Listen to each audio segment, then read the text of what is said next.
beautiful. So we're gonna walk all the way down there. Whoa. Oh.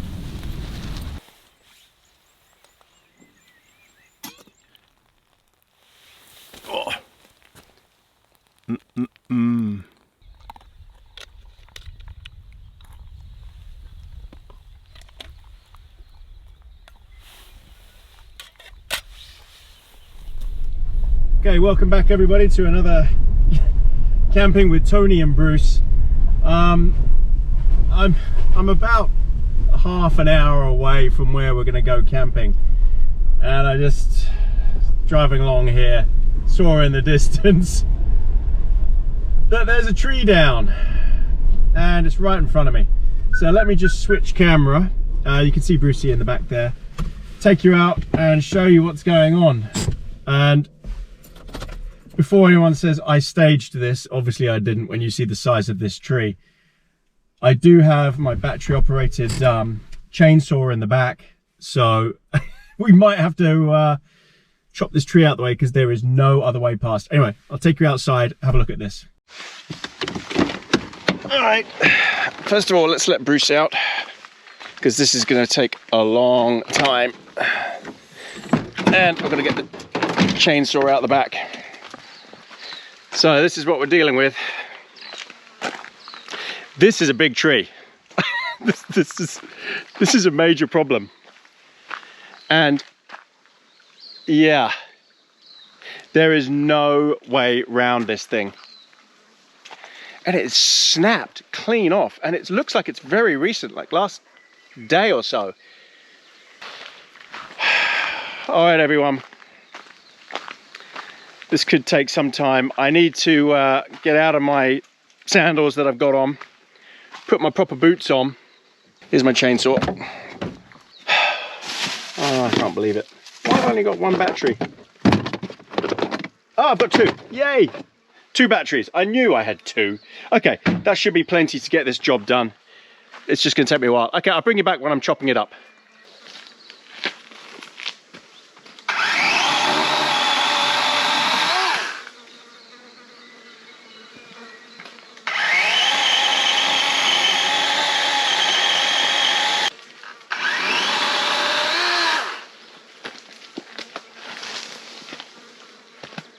All right, this is going to take me ages. What I'll do is bring you back when I've cleared it. This would be a good time to go to a message from the sponsor of this video. Bring you right back after that. One of the most common questions I get is, how do I stay healthy and fit enough at my age to be climbing up mountains and camping in all sorts of conditions?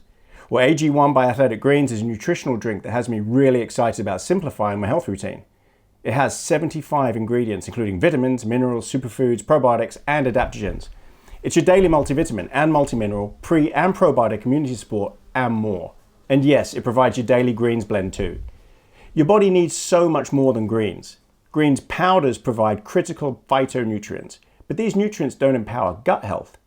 By delivering the phytonutrient blend along with the multivitamin, probiotics, adaptogens, and more, AG1 creates an environment where the gut can thrive, so the body can thrive too.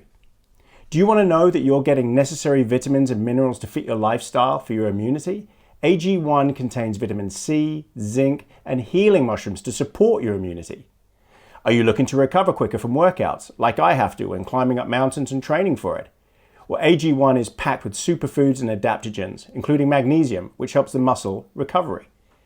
1 scoop or travel packet of AG1, 8 ounces of water every day, and that's it. You take the scoop, comes with the kit, take the can of AG1, simple as that. Give it a good shake.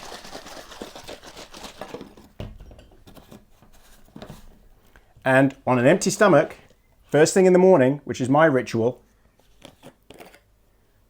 enjoy your first drink of the day.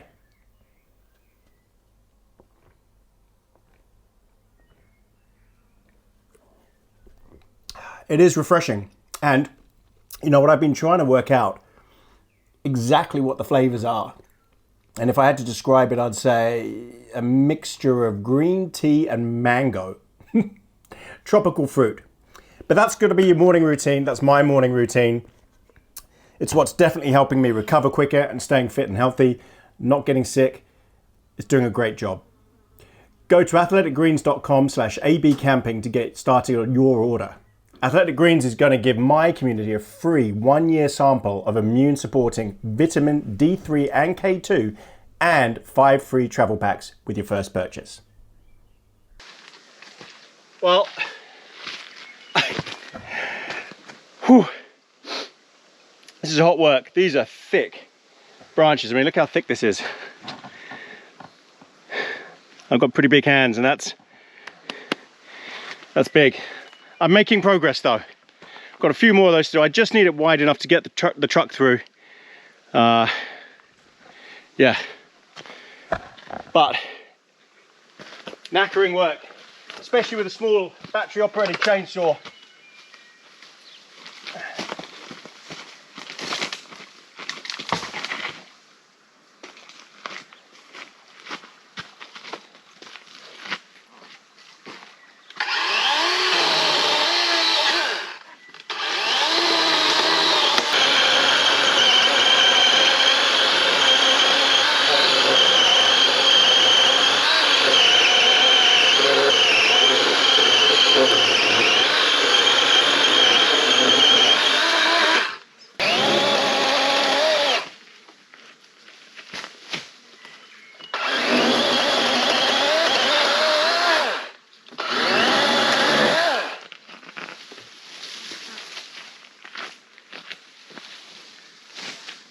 Awesome. All right. I might just chop this little piece off here and the end piece here, just in case a wider vehicle, emergency services vehicle needs to come through. You don't want to do that by hand saw, believe me. That would be a nightmare. Okay. Let's get Bruce up. Hold on. Come on, Brucey. Up, up. Up. Good boy. Oh, you've been exploring already. Come on. You got water? Yeah, you got water. Okay. Oh man. You ready, Bruce? Should we go? All right. Let's try again to get there. So you see, I've just made it wide enough to get through. That's just wider than the truck. Should be no problem. Okay everyone, look, I'm going to bring you back when we get onto the top of the Stairhouse Road and there's some views which are meant to be amazing. So I'll bring you back there.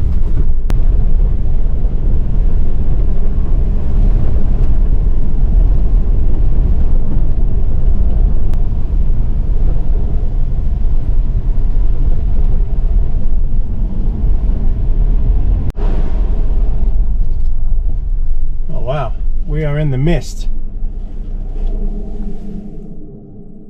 Oh, we're in the mist. Let me adjust this a second. Oh, there you go. So, yeah, we're up in the mist. I don't know what altitude we're at. Let me just check the, there's no signal up here either. So we're at 1,000 meters. Oh, at this lookout, but there's nothing to see. So we'll carry on. We've still got a couple of kilometers to go to the car park.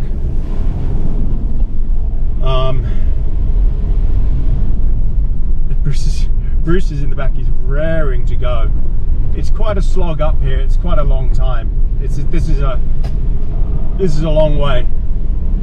And then we've got a 1 hour hike down to the lake from the car park. And I've got a pack full of stuff as usual. Except a tarp. I didn't bring a tarp this time because there is no rain forecast. And I'm happy. And it doesn't look like there's any rain on the radar at all, especially for when I would need the tarp of sitting out and having my food or cigar time. Okay, bring you back at the car park. And there it is down there.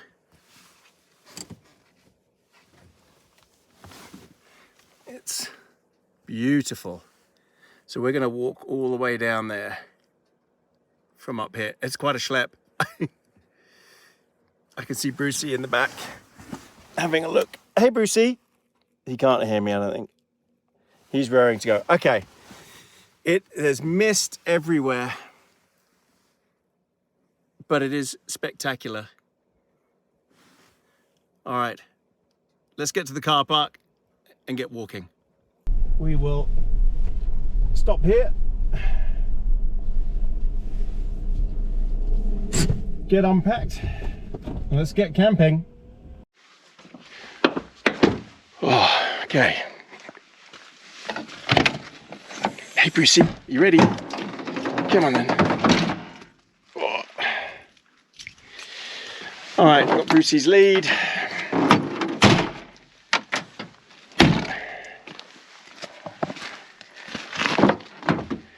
A full, very big 100-litre pack. Brucey, come on.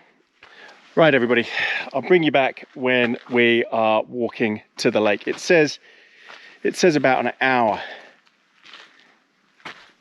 to get down to the lake, as you can see here.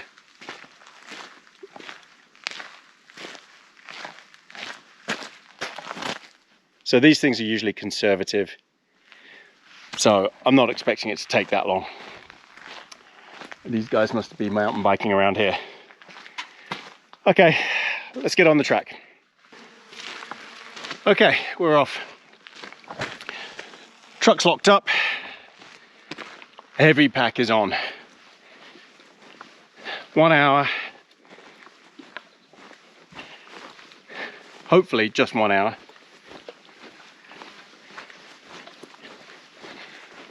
And a beautiful walk, I hope.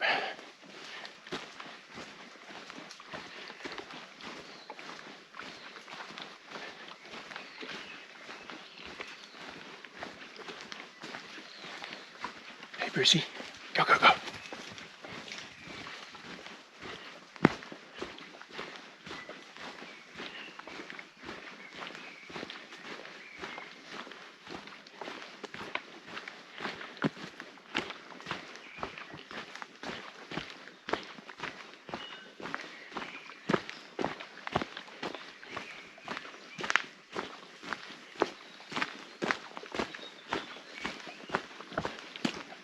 It's gonna be quick going down.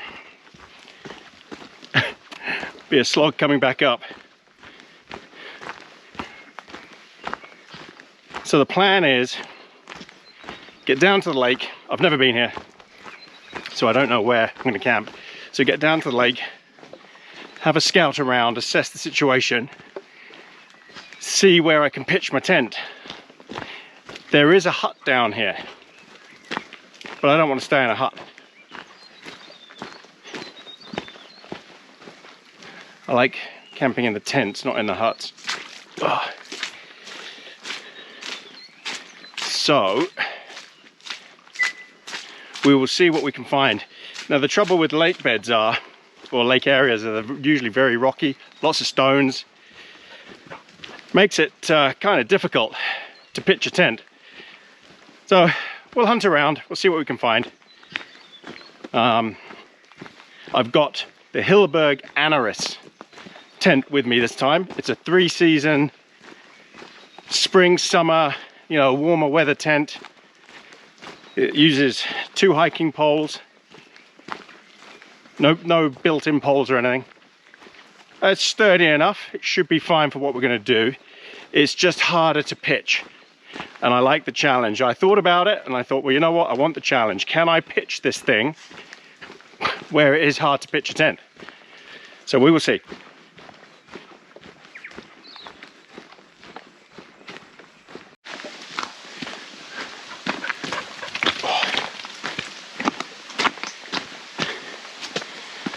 There's a lot of fresh water on this track.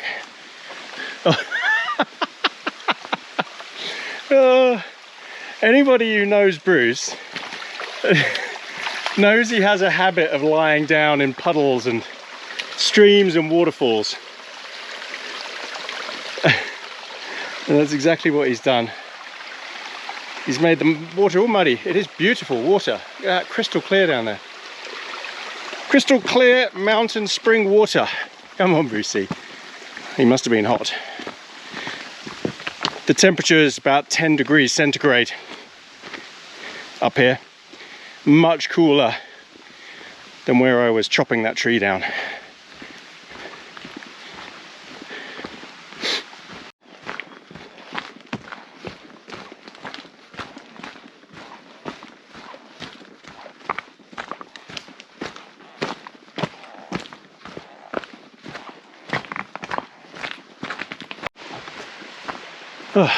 Been going 25 minutes on 2 kilometers, and I tell you what, it's hot work. It's hard because you're tensing constantly. I can hear a waterfall. See where this is.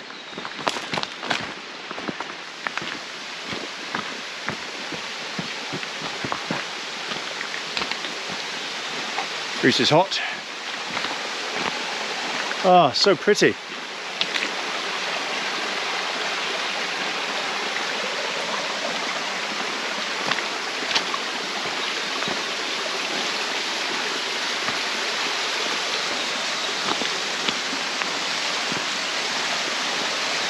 I can smell the beech trees. It's a really sweet smell.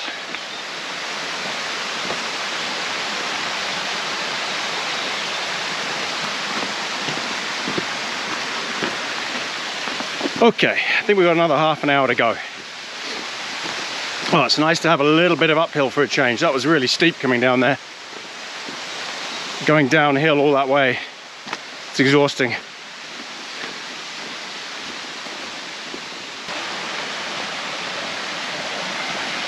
Oh, this is pretty.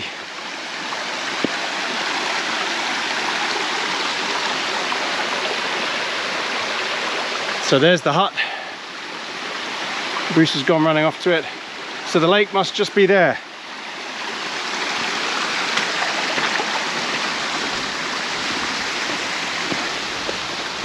Oh, windy at the lake.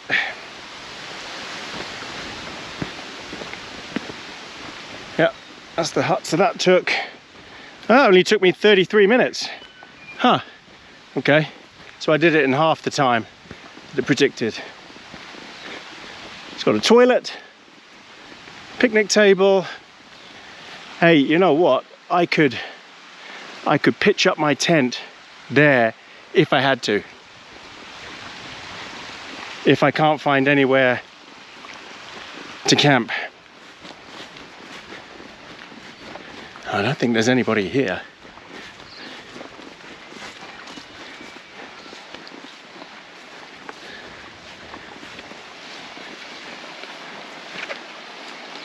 Nope, it's all locked up. Should we have a look inside? Let's see what we're looking at here. It's locked.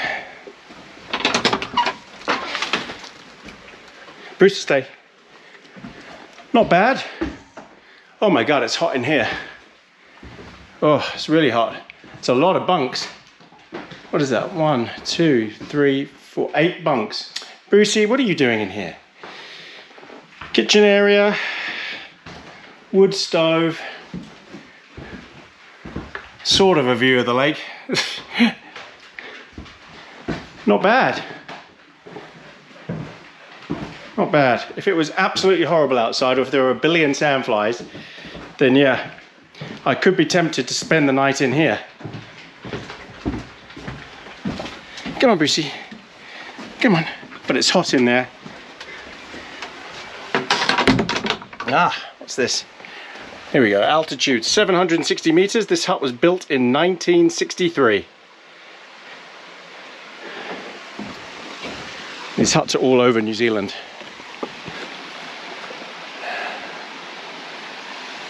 Well, let's go and check out the lake. Ah, now these little boxes are for people who have got dogs, pig dogs. And they sleep the night in these disgusting, horrible little dog shelters. I would never do that to Bruce. Somebody's done some target practice with what looks like a 223. Okay, so The lake is over here, so let's go and check it out.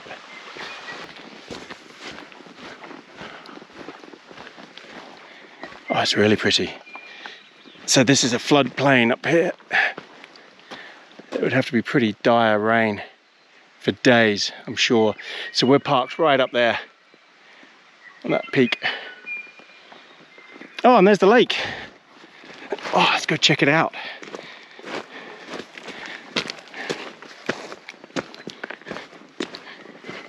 It would be really nice to have a view of the lake when I'm camping.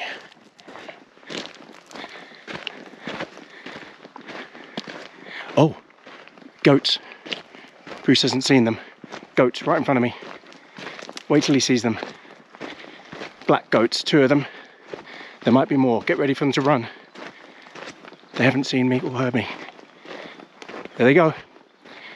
They've seen me now. Has Bruce seen them? He still hasn't seen them. He still hasn't seen them. Brucey. Goats. 3 of them. Bruce, what's that? Look. Oh, now he's seeing them. Bruce, to me. Leave. Bruce, come on. Come on. Come on, good boy. I know, come on. Good boy. So goats are not native to New Zealand, they're pests. And you're meant to shoot them when you see them. Because they destroy the forest. Yeah, they destroy the forests. And that decimates the bird life. But obviously I don't have a gun with me. Oh, now Bruce is triggered. Look at this.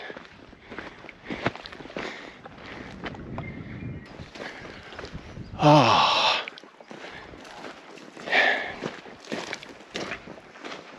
What I'd really like to do is camp right by the lake edge.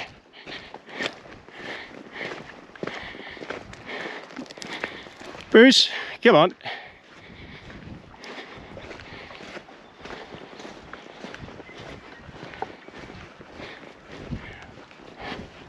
You can tell that a drought is coming, because this, I think, is part of what was the lake bed, and it's just all drying up.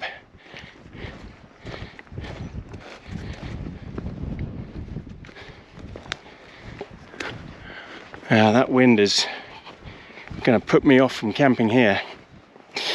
Yeah, this was the lake bed. So it must have dropped a lot. I guess it's meant to be about 2 meters higher than this. But yeah, we're coming into the dry season, so makes sense. Oh, Bruce has gone straight in.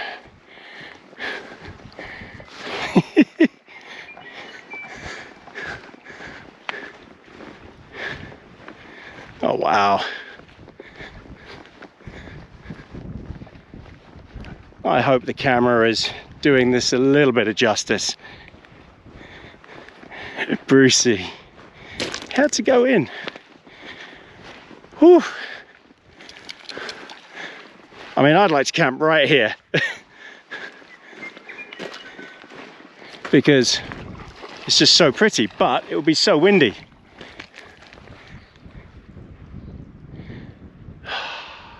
You having fun, Brucey? Did you see some goats?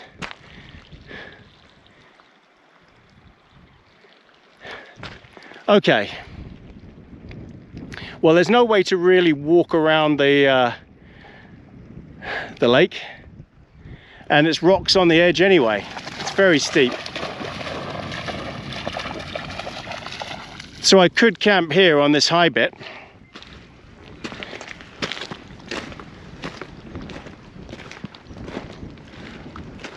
There, where Bruce is now. Because as I say, we're not in any danger of loads of rain or water. There's no flash floods. This is it. This is the valley. There's no other catchment point. So if I camp here, ground is nice. The stakes will go in quite well. Bruce is gone looking for the goats. Look, he's miles away. Miles away. I quite like it here. I wouldn't obviously do this during rainy season or in winter. It would be too risky, but there's just no water flowing into this. Hardly any. And I think it would just be magic to wake up and look at that.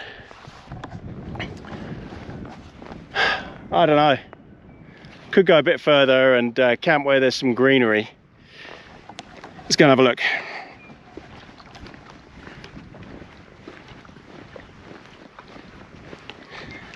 My only issue is the wind howling through here.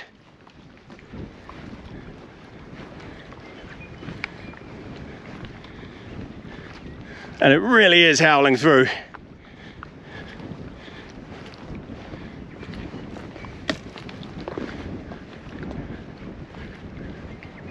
Which will make cooking a nightmare, cigar time a nightmare, filming a nightmare. If I could camp in those trees over there, that might give me some protection from the wind. Look at him go. Oh, he's so happy. Okay, I'll tell you what, I'll bring you back when I've worked out where I'm going to set up camp.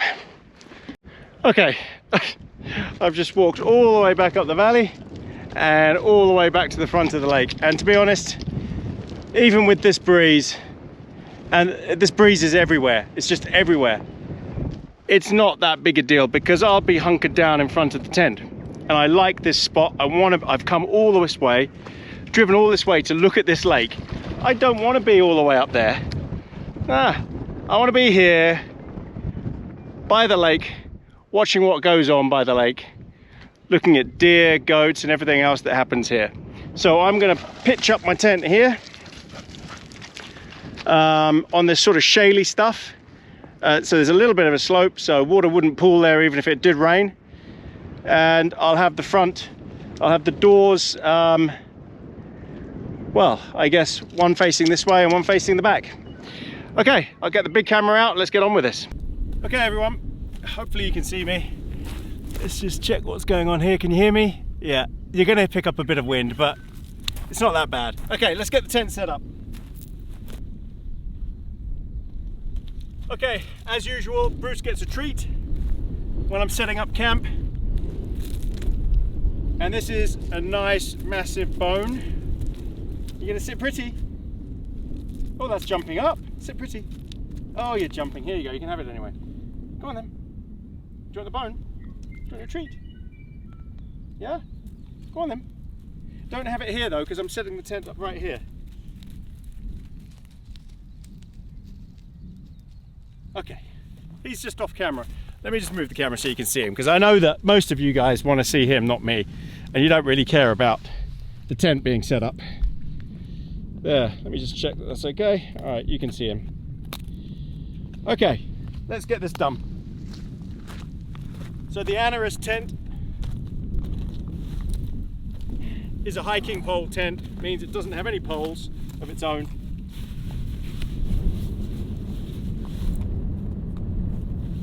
I've got some guy line just in case I was going to be somewhere where I needed to really secure it, but I think I'll be okay with it just like this. And I've got the optional footprint on it just to protect it.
Okay.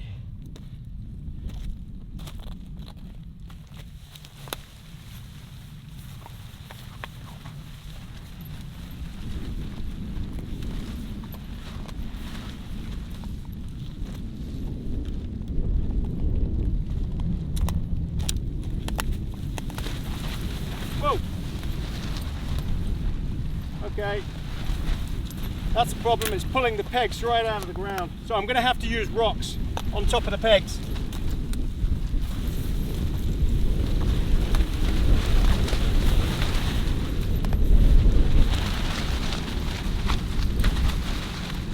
So now the wind picks up. This is a good test to see how hard it is to set this tent up in the wind.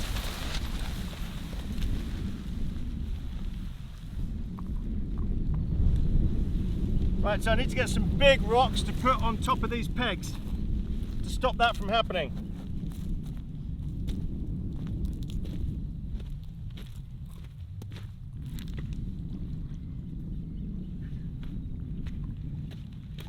Luckily, there are loads. Oh, right, let me recover the peg.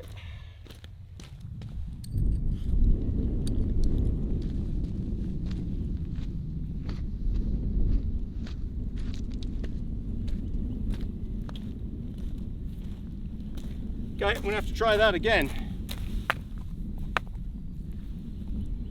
Okay.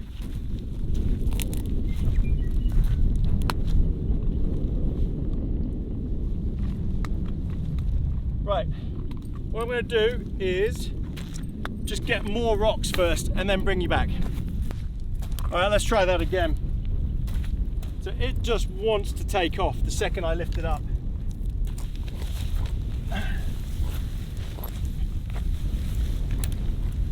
I'm going to be a bit more careful this time.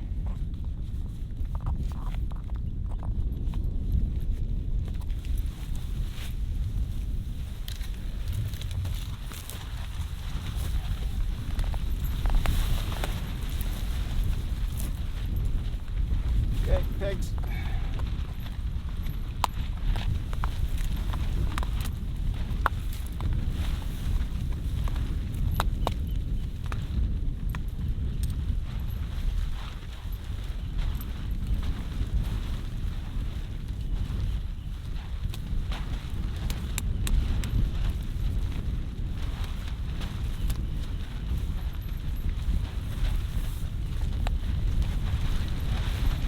Okay, that's better. Right, let's get the other pole in. Actually, I might get the other pegs in first. No, pole. Get the other pole in. Now you can see how much it's windy, how windy it is and ripping through here at the moment.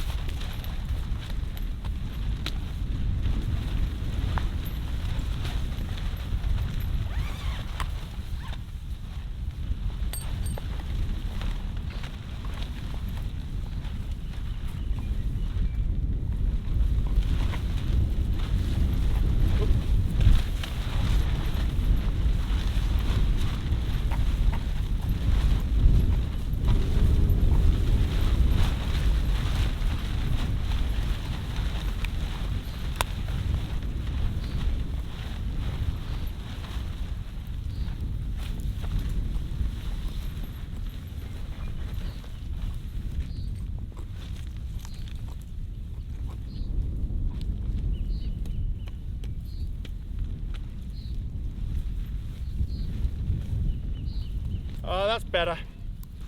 Okay, we're getting there. We're getting there. So I just need to make sure that these are secure with the rocks and that they don't go anywhere. But as you can see, it's already better with the two poles in. So I just need to tighten it up. Now I could do this with the guy lines.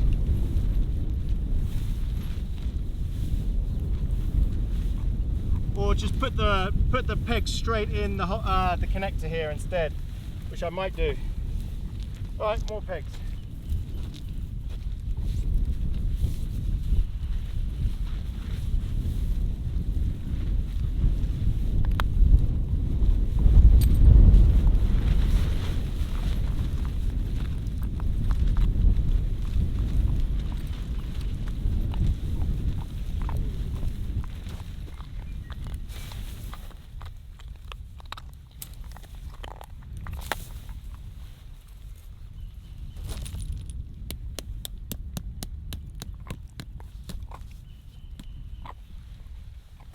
Okay. The bigger rocks definitely need to be on this side.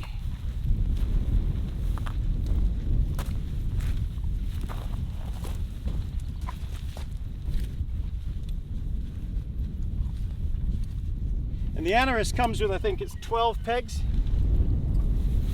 and you really need them.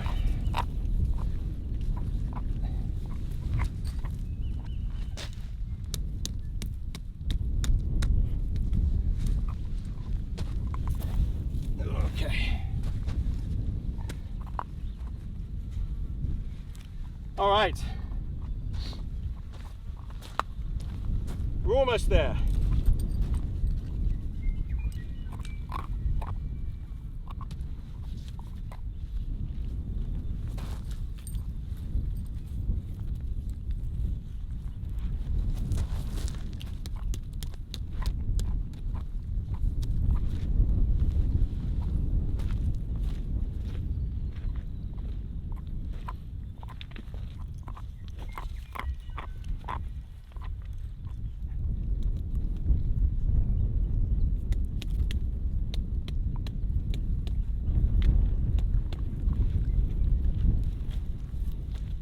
Okay,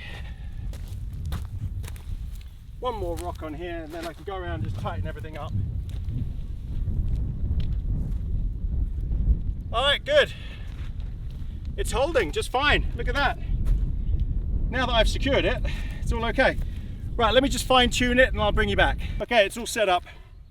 The second that the wind stops, the sandflies come out. So I need to get a pair of pants on quickly, a pair of trousers.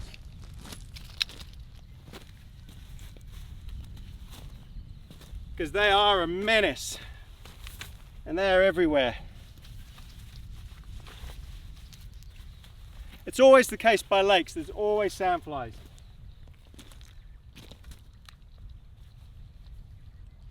So I need to get my thermocell lit, get that set up here.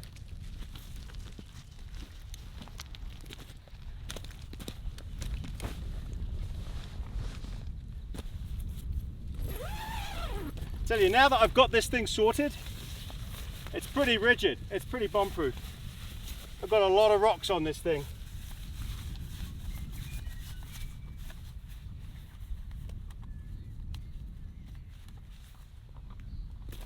And it's a palace inside. But the sandflies, oh man, they're everywhere. Okay, let's get everything in. Now I'm getting eaten alive. I've got to get my outer layer on.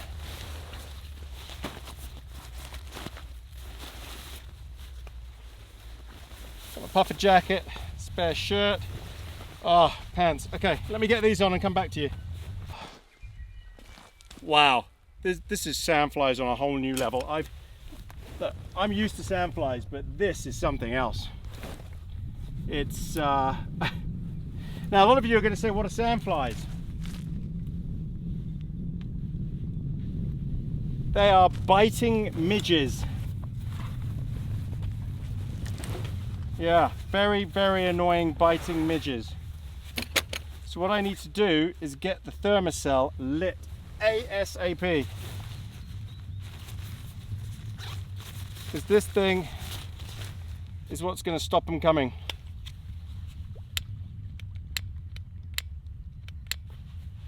Okay, lit. Right, so the thermocell pad will heat up, get hot, and that will give off the smoke that the mosquitoes, the midges cannot stand. And it really does drive them away. But it's because the wind has died down. And because the wind has died down, they've tracked me down. So I'm covered, absolutely covered. Okay, let's get the chair.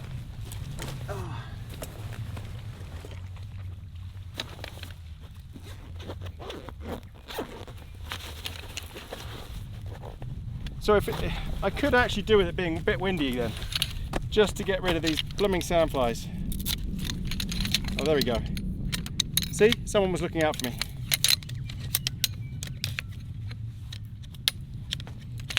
So if the temperature drops, which I hope it does, dramatically, then they will disappear as well.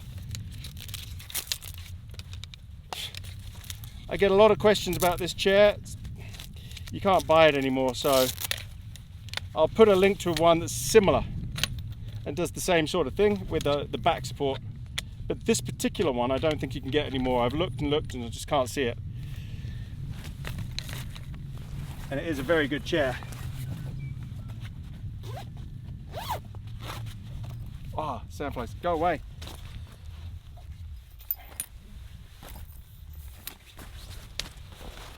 Tell you what, the morning is going to be a nightmare because they come out in the morning and they're very hungry. But dusk is also just as bad. Oh no, I've been hunting before where they're even dive bombing your eyeballs because you've got DEET on everywhere else. And it just doesn't put them off enough. Okay, chair is done.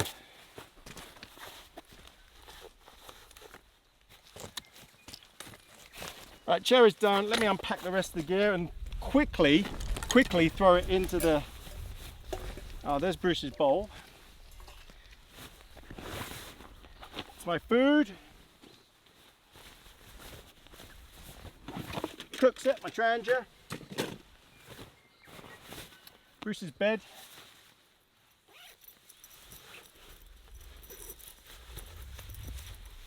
So the Anaris obviously has a bug mesh. It's fully screened.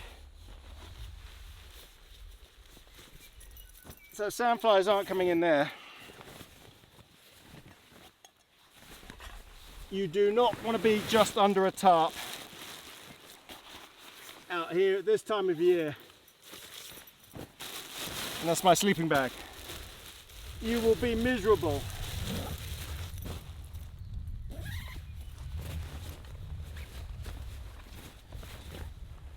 Okay, the quality of this MFH 100 litre pack is average, but it is very handy. These side pockets are huge, really huge. I fit so much gear in there. I carry a lot of camera gear as well, so another water bottle. So I'm going to get my water from that stream back up there. Beanie, ouch pouch, fuel. So the ouch pouch is my first aid kit. And all of Bruce's dog food is in there.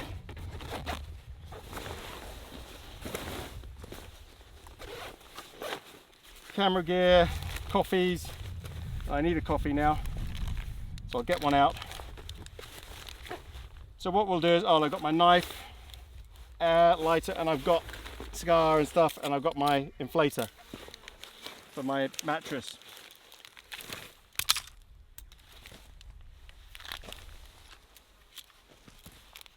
All right, everybody, I'm gonna get settled. I'll bring you back to go and get some water from the stream, and hopefully this thermocell would have been cranking by then. So I'll bring you back for the stream. Okay, let's go to the creek, fill up my water bottles. Everything's set up. Look how great that looks. Got these massive rocks, and it's really taut. You can just see it is so taut.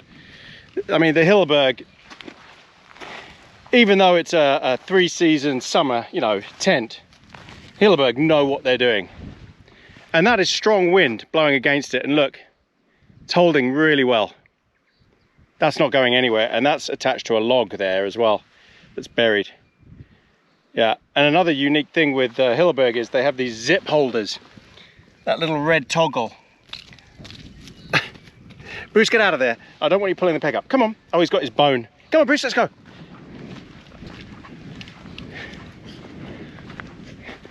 I mean, come on. What a spot. Look at this.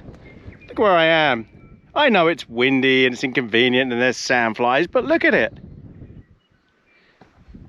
It's worth it. It really is worth it. It's beautiful. I want to be by the lake. I'm going to sit there and chill out and enjoy myself. I'm going to have a cup of coffee. Oh yeah.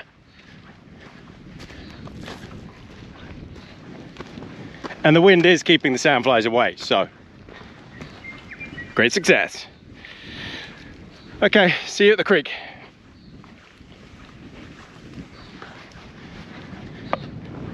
I've walked up past the hut. I'm gonna take the water from above the hut line and above the path line. It is crystal clear. Look at that pool.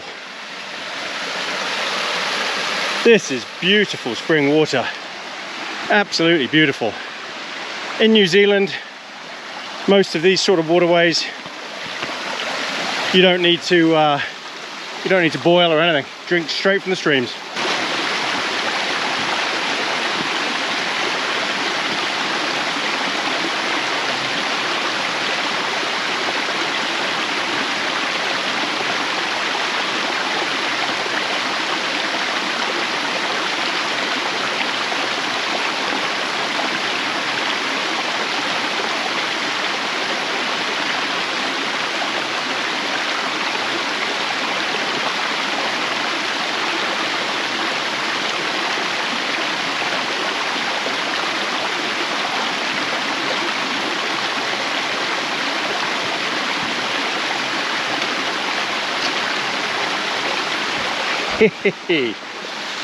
Oh, I didn't even notice Brucey behind me. Yeah, so especially streams on the South Island of New Zealand, high altitude ones, yeah, you don't have to worry about boiling the water. Just drink straight from the streams. I've done it for 12 years now and never got sick. The water here is just something else. It's so beautiful. So clear. In fact, the world's clearest lake is near here, not very far at all. Blue Lake. It's got an insane visibility. I think it's like, oh, it's over 50 meters, I think. But yeah, Blue Lake. And that's what, as the crow flies, about 40 kilometers from here. Yeah, New Zealand water. It's in the Alpines, in the tops and areas like this. It's just stunning. Okay, back to the tent.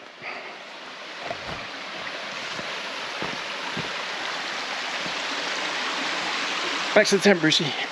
Let's get a coffee on. It's strange, all that water that's flowing on that stream comes down to this aquifer. You can't actually see it, it goes under here. And that's it. It flows to the lake through, must be an aquifer, but there's no actual stream on the surface. Actually, you could have camped in there, look in the trees, but as I said, I want to be by the lake. Come on, Brucey. Now the sun's out and the wind's gone, sandflies are definitely going to come out.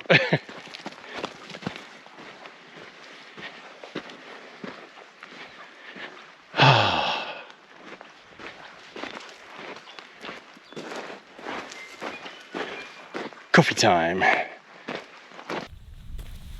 Oh. Woo. Okay. Hi, Brucey. You've had your treat. No. No begging. No. So there's no signal here, so I carry my EPIRB, my beacon, everywhere that I go. Just have to remember to always clip it back on and carry it with you.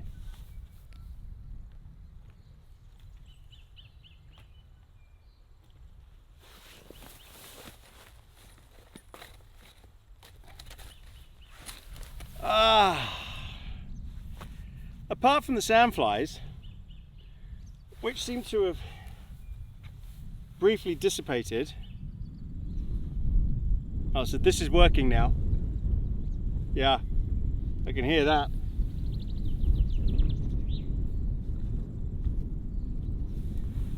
So that it might just be that that's working and that's why the sandflies have gone.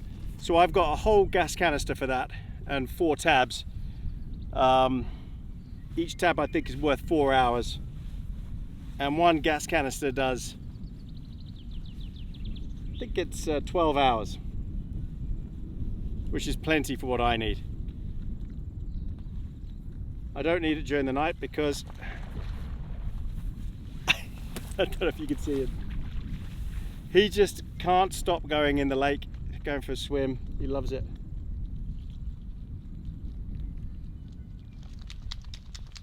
Ah, it is nice. I tell you, it's beautiful. And when the sun is just out, it's just heavenly. Okay, I think it's time for a coffee or a hot chocolate. I think I'm gonna have a salted caramel hot chocolate.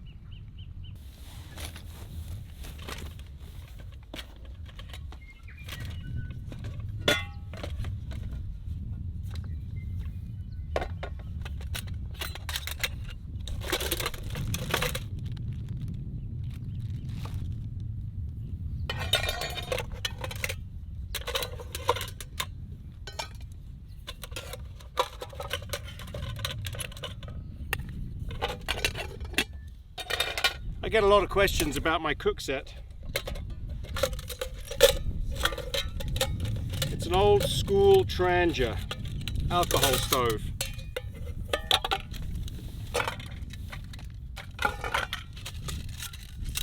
And it's awesome. It's windproof, silent, and sturdy. So you see, I can lock that.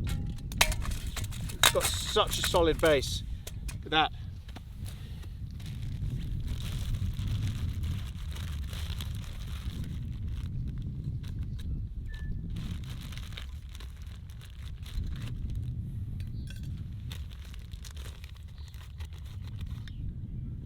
And yeah, this uses alcohol.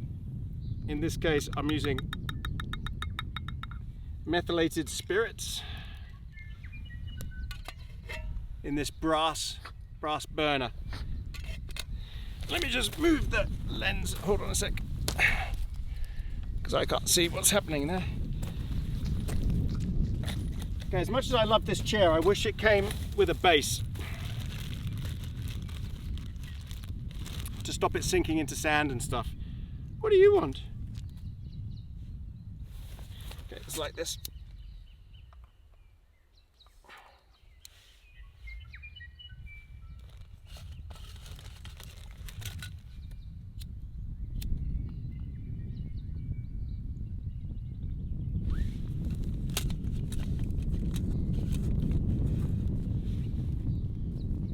Difficult to light sometimes.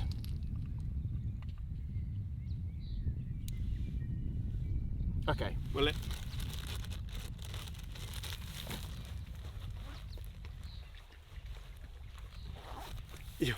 you're going to hear splish, splosh, splish, and that is Brucey.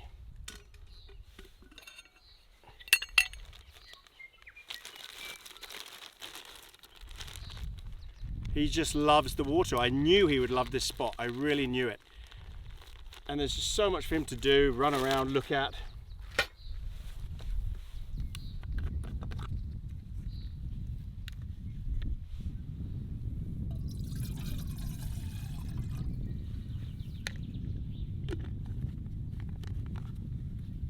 Okay, now alcohol boilers, alcohol burners I should say, or alcohol stoves, are never going to be the fastest, but they are the nicest, quietest. They are a joy to use most of the time. And if you're stealth camping and you don't want the noise of butane or something, these are great. So, my campsite, what does everybody think?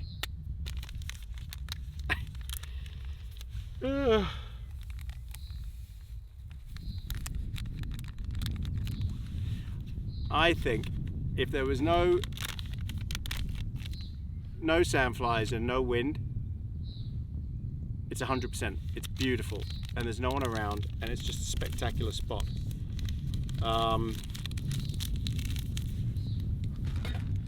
But I have to dock it a couple of points just for that.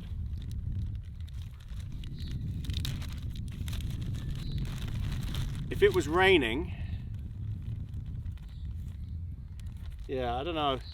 Because if it was raining and I knew it was going to rain, I would bring a tarp. And if I was bringing a tarp, how would you set it up here?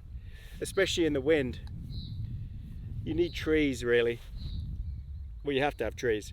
You could bring poles, but then, I don't know.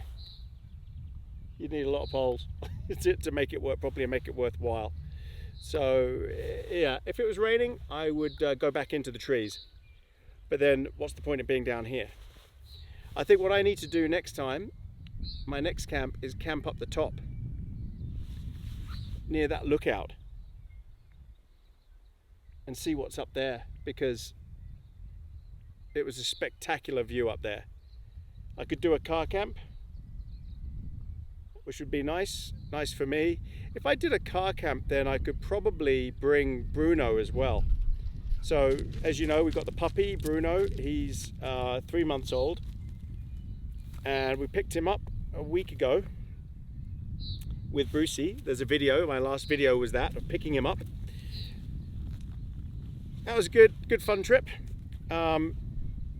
Bruno has been desperately trying to make friends with Bruce. I mean, oh, he's desperate to play with Bruce, and he's desperate for Bruce to be his best friend, and he's always slowly going up to him, and Bruce has just been horrible to him. Horrible. Snarling at him, teeth, he's bitten him a couple of times. The last day he's been better with him. He is getting there. It just takes time. It does take time. Bruce is the alpha. He's had us to himself all this time. He's 11 years old, stuck in his ways. He's not happy about it, but he is starting to tolerate Bruno, and he is starting to want to play. So fingers crossed, next time you see them, on our next camp, if I take Bruno, if it's a car camp, I can't take him on a wild camp, but if I take him on a car camp, then fingers crossed, they'll be getting along. Right, I'll bring you back when this is boiled, and I can have my hot chocolate.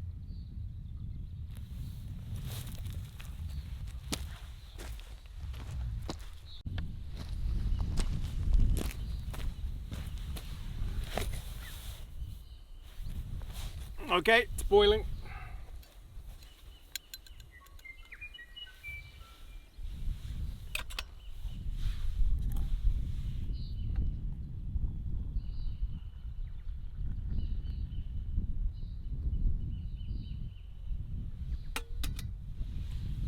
Oh, I need this. Cheers, everybody. Thanks for coming on this trip.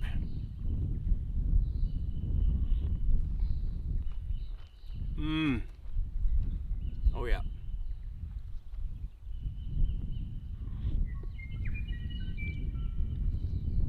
Oh.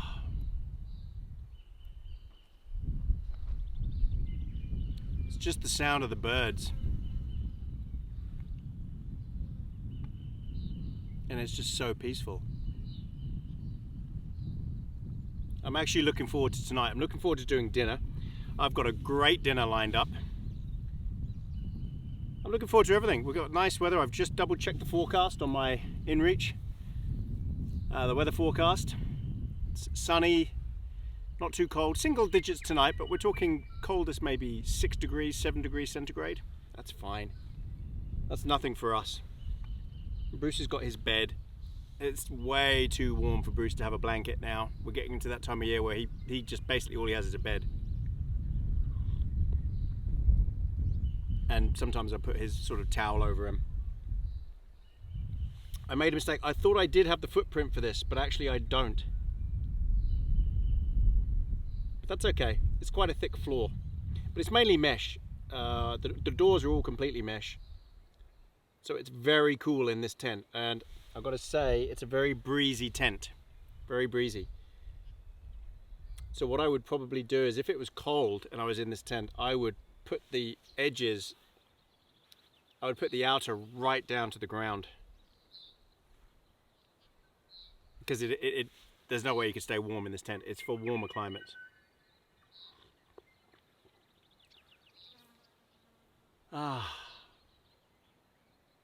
Okay everyone, I'm going to take my time with this.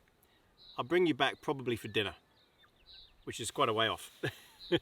It's 5 o'clock. Okay, so we'll probably have dinner about 7. So I'll bring you back then. I get a lot of questions about my gear, my filming gear. So let me just quickly run you through it. So for my tripod, I use a carbon fiber Benro Tortoise TTOR 35C. This thing is a unit, incredible. For my camera, I use the Sony Alpha 7S3. As you can see, I use a Rode Video Mic Pro. I also use now the DJI remote wireless mic, which I would then just plug that cable into here instead. And I use a generic LED light. And I have a charger. I have a Nightcore MB 20,000 energy brick, like carbon fiber energy brick, very light, that I can run and charge all of my stuff off of, including the GoPro and everything else, and that lasts for the whole trip. So it's quite a lot, and it weighs a lot. Yeah, it's a serious piece of gear. And I've got a Tamron wide lens, ultra wide 17-28 lens as well to go with this. So I hope you picked all that up. It's windy. Bruce is going nuts. Bruce! Because I'm talking. Anyway, that's my filming gear. And the GoPro that I'm on now, which is the Hero 11 with the media kit. All right, everyone, bring you back for dinner. I just had a wander around the top part here and back up at the hut. Remember the hut?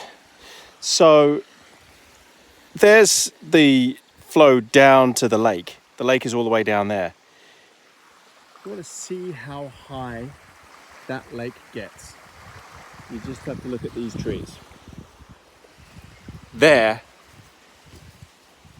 is the mark. That's above my head. So my head would be underwater here. So you can see just how high that lake comes back up here. It's an incredible rise. So it must just come up to the bottom of the hut. I'm surprised it hasn't gone into the hut. Maybe it has. You can see the hut steps are rotten. But that's insane. So it's up to here. Comes up to here, the water. That's how deep. So this would all be underwater, completely. Those dog kennels, all that stuff, everything there would be completely underwater. So this stream must just turn into a torrent. And you can just see by all the snap trees, the trees that are down over there. I mean, obviously some of these have been chopped up, but it just must have been carnage. And this must be a recent thing. This must have been during the massive storm that happened that wiped out our driveway. And again, if I walk a bit further along, you can see the high mark up here. Look at that, right up there. That's the high mark. I can't reach it. It's right up there. Just incredible, incredible. This would have just all been the lake. I just can't believe it. Amazing to think that all of this was completely underwater. And yet there's a hut here, right at the edge. Crazy. It was a massive storm. It was a huge storm, and it happened a few months ago. And we had one last year as well.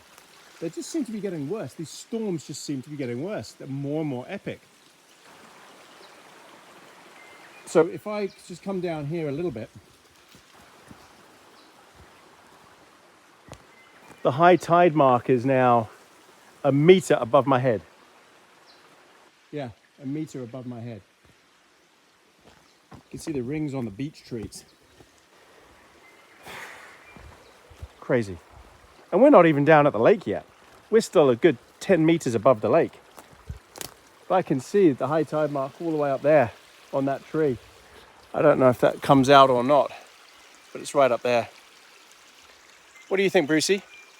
And this is what I was talking about. This stream this creek that comes down here that we took our water from, comes here and then disappears underground. Just gone. Under here. It must soak into an aquifer. Because there's nowhere for it to go. So there must just be a massive cavern under here. Presumably that's why all the sticks and everything are here. It must have been carnage. It must have been absolute carnage here.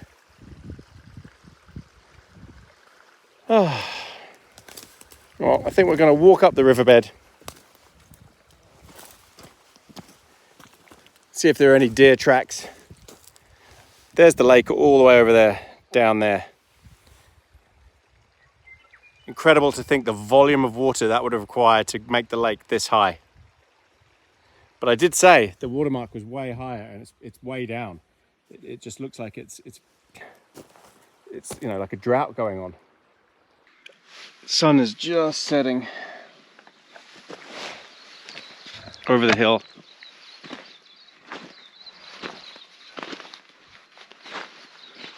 The wind is just about dying down. Hasn't been too bad, but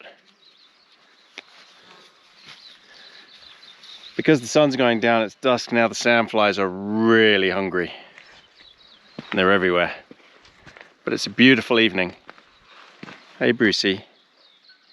Bruce wants his dinner. Oh, he heard me.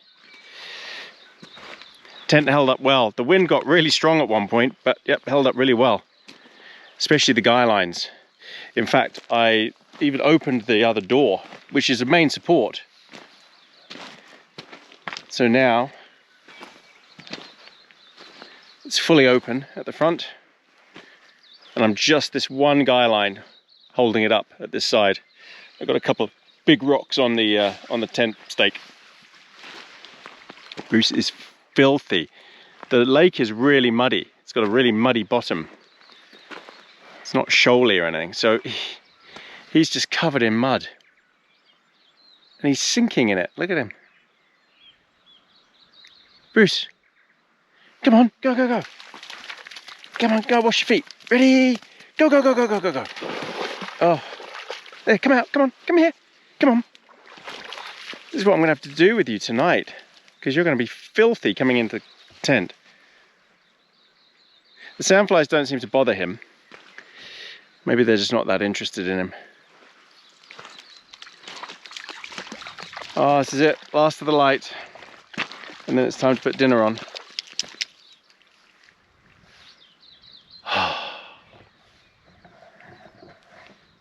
It really is magical.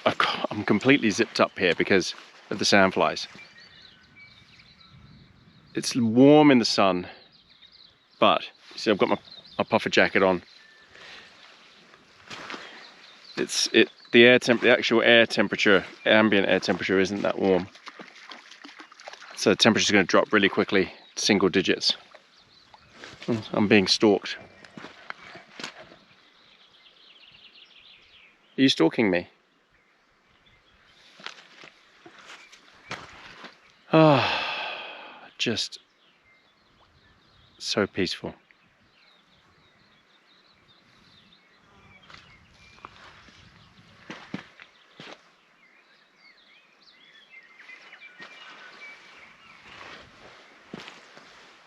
This is a beautiful camp, it really is. I'd love to do this in winter, when there's no sandflies at all. It's calm, cold, and I can have a fire. There's a fire ban at the moment. Otherwise, I'd light a fire just for the smoke to keep the sandflies away. But yeah, there's a fire ban here. I don't want to break the rules. Okay, everyone, bring you back shortly for dinner. We'll do Brucey's first. Thanks again, everyone, for coming on this. It's just been beautiful. Really has. I'm just so happy in this spot. The lake behind me. And I am glad that I camped right on the edge of it. Rather than being back there in the shade, in the trees with no view of anything. Sometimes you just got to go for it. All right, everyone, catch you at dinner. Okay, welcome back, everybody. Brucey is desperate for his dinner. The sandflies, oh my god, or the midges, or whatever you want to call them, the little biters, they are horrendous. I have to keep adjusting the thermostat and bringing it closer, and I could do with it pumping off twice as much smoke. I wish I'd brought some DEET with me. Okay, let's do Brucey's breakfast. Dinner. Oh, God, they're going in my ears and everything. Hang on, Brucey. Go. Okay, come and sit. Come and sit. Sit. Oh, you're so muddy. You sit and wait. Very impatient.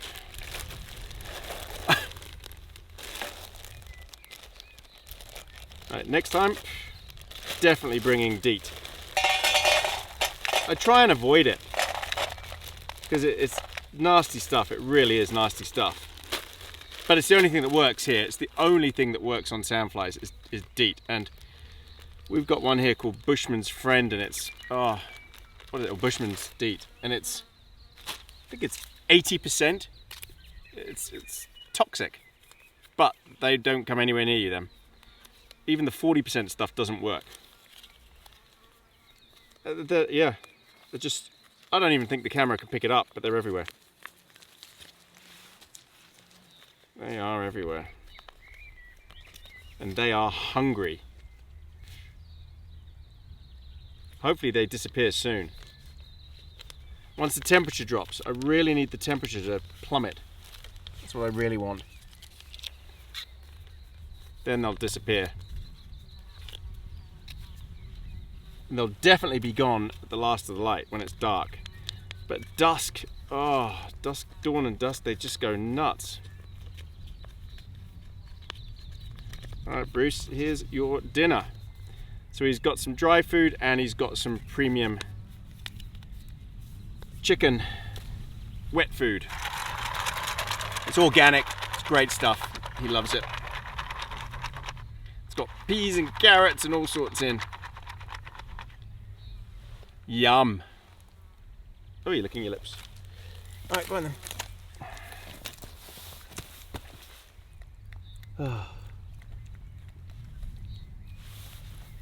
Oh, it's just beautiful. If it wasn't for the flipping sandflies. Opening up this other door, it definitely makes this whole tent different, just nicer, nice open space. And you know, you've got these guidelines, but whatever. Gosh, Bruce, you're going to end up in the lake. His feet are caked in mud. So just before bed, I'm going to have to get him to walk in there and then get him out, and then I'm going to have to wipe his feet down.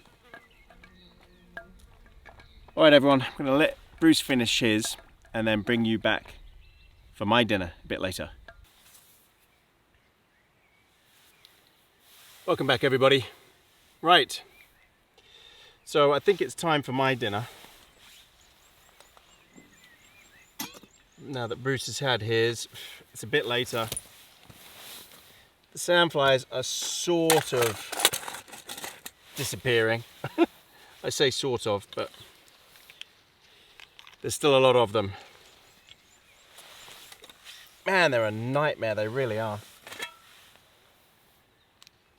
Who invented sandflies?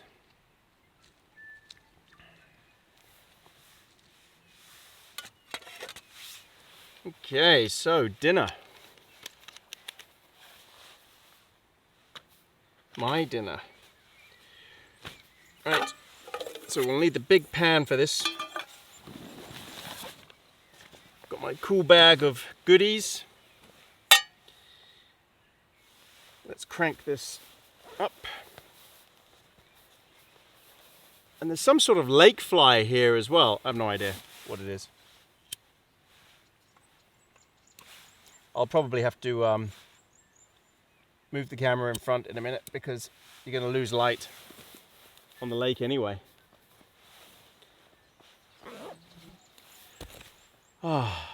In fact, let me do that now. Let me turn these lights down a bit.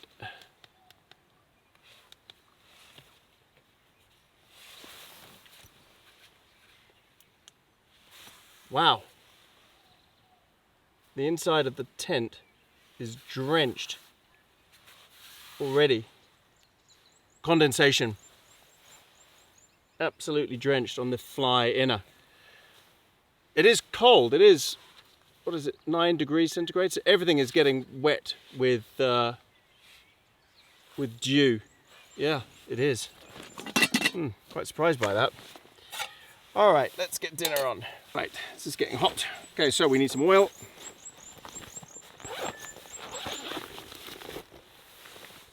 So for dinner tonight, I've got macaroni. Got a can of chili beans, hot chili. I've got meatballs. I've got some cheese. Okay, so first of all we'll do the meatballs. This is going to be one hell of a concoction.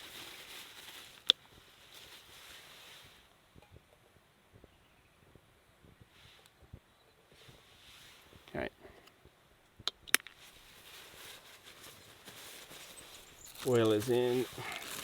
So I want to save some meatballs for breakfast. So I won't have them all. These are mini meatballs. I just made this recipe up, okay? It's not a legit recipe. It's sort of chili mac and cheese.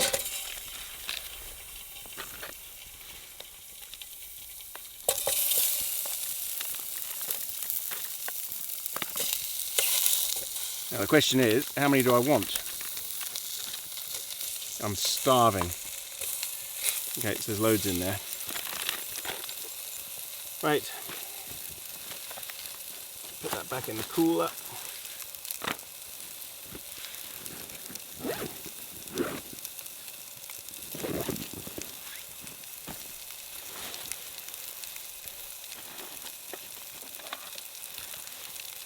Ooh, they smell good already.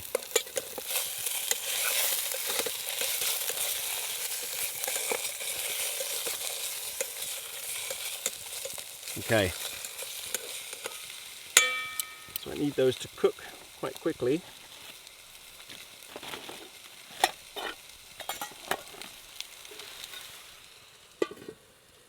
There we go.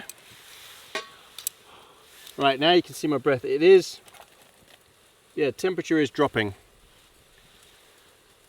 I put my beanie on.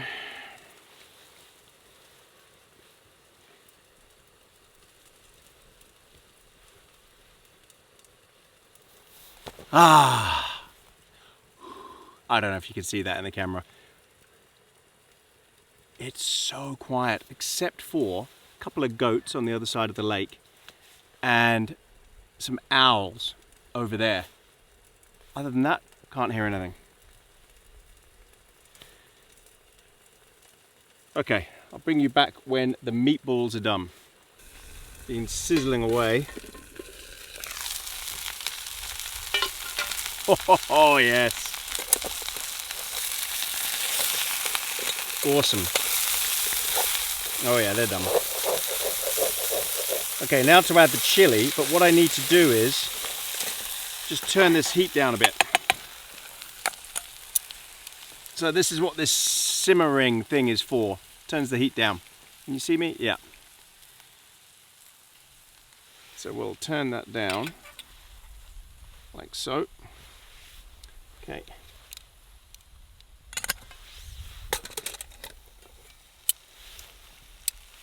All right. So now we need our can of chili. Now I could have made this myself. You know what? I don't think you can actually see me. Let me turn this up a bit. Hold on.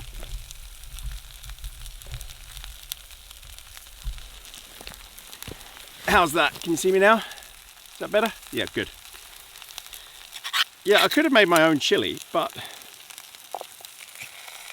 those who know me, I'm a little bit too lazy. Okay, now what I want to do is put some water in there just to slow it down a bit, and also to help with cooking macaroni. So just a splash. There you go. All right, put the macaroni in.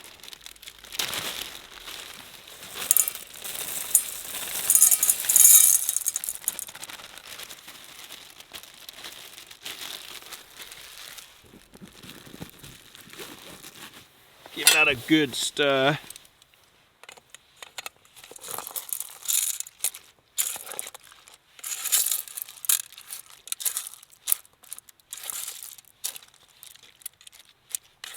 Doesn't look anything yet,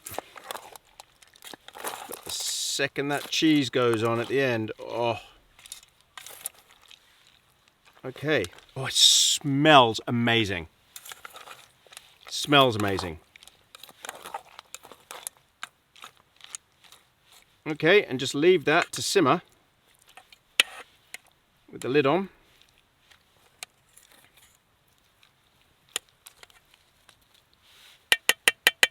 I'd say for about 15 minutes.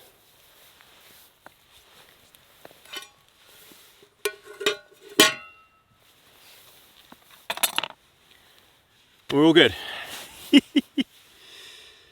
You know what I need? I need a drink. And I've got some lovely whiskey with me. Again from New Zealand, the Thompson whiskey. This isn't a sponsorship by them or anything like that. Cheers everybody, thanks for coming along.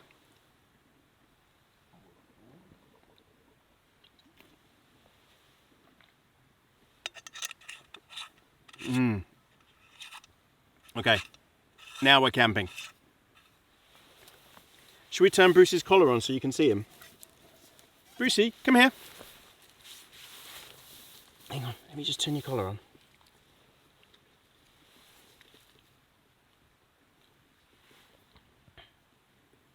Oh no, his collar's flat. Uh-oh. Must have got worn out the last time and I forgot to recharge it. Oh no, his collar's dead. And I don't have another light to hang on him. Okay, go on then. Sorry, you're not going to see him running around in the background.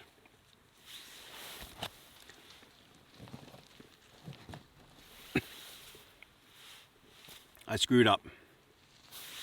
Let me turn this light up a bit more. So I see there is condensation actually on the camera as well. Yeah, it's a really damp night. The dew that's on the camera already. Amazing.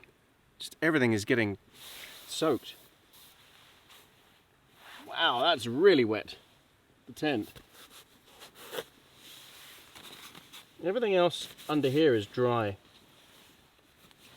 So the fabric on the top of the so this is a pretty cool thing about the Hilberg. You see this yellow fabric is on the top of the inner. So if there's drips of condensation from the outer, it rolls down the inner, whereas there's mesh on the front and the back. That's pretty cool. All right, let's have a look at this because I might have to turn it right down because I don't want it to burn. And in the history of cooking, I burn things a lot.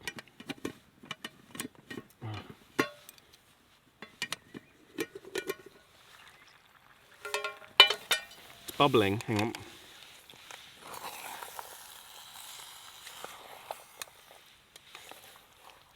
Actually, it's not bad. I just got to make sure that it stays quite moist, just for the macaroni to absorb all that water. Okay, while that's just simmering there like that, I'm gonna add some salt. Because usually you would cook your macaroni or your pasta in salty water.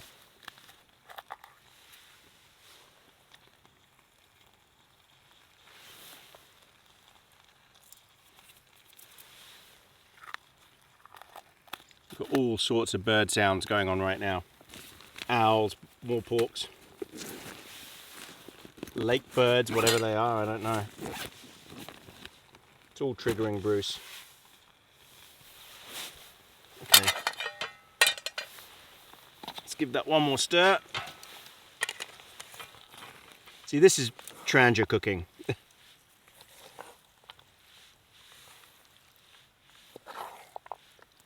And it's just silence. Oh, this smells so good. And this was the extra hot chili. I can smell it. And it smells good.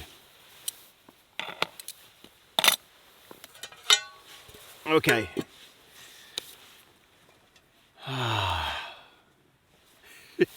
I am so happy. I really am.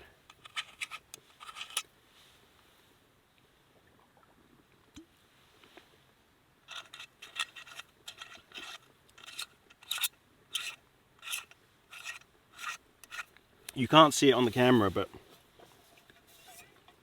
I can still see all the shapes, the shadows, the mountains. I can see the lake.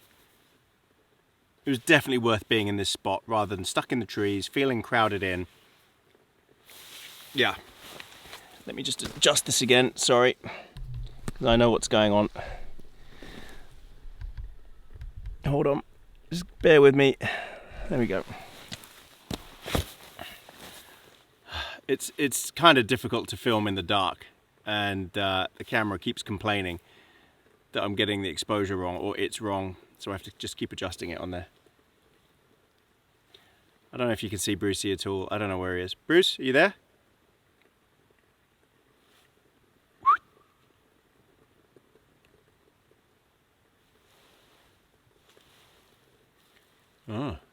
Oh, there he is. Good boy. I hope he doesn't spot a deer or something like that, because they are around. That would be, and then he'd run off after it, which would be a bit of a pain. I think we can't be far off, actually. I just really am paranoid about burning this thing. Do I need to add more water?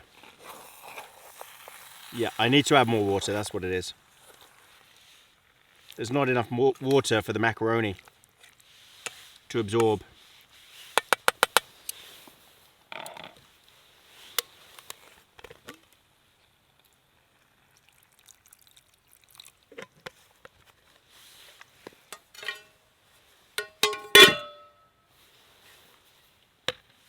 Okay, everybody.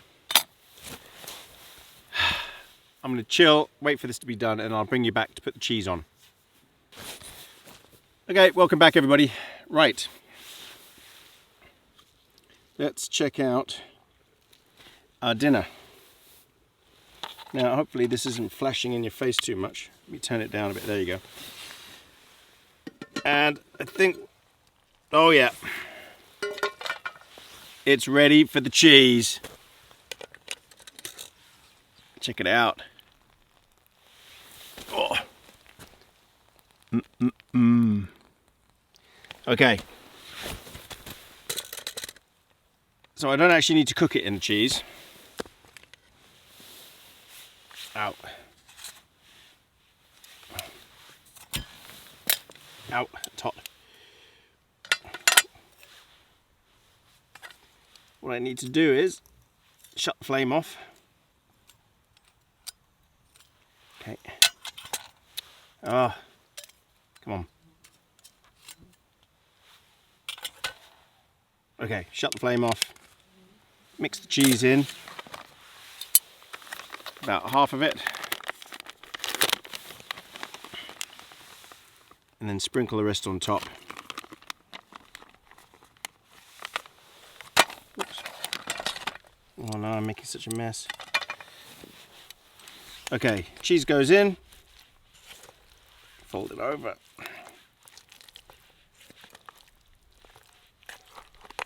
I'm so excited to eat this because I'm so hungry. I can't remember the last time I had something to eat. It's this morning. I skipped lunch.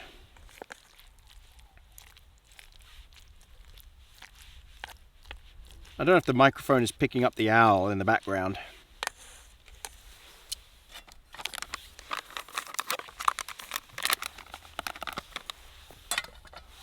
Okay, put the cheese on top.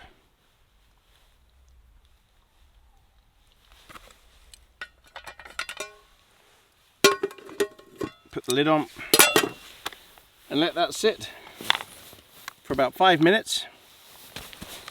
Oh, there's a little bit of macaroni here, which you don't want Bruce to get. Let that sit for about 5 minutes and then we should be good. These little cool bags are amazing. They're really great. And I've got an ice block in this one.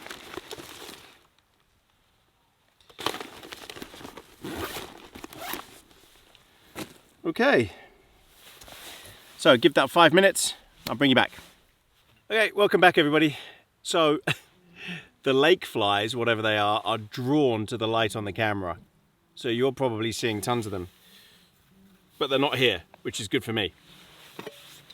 Okay, let's check dinner. Oh yes, and it's all melted and looks perfect. Got to show you this. Look at that. Oh, lake flies. I think one just went in. Oh well, extra protein. All right, it's dinner time.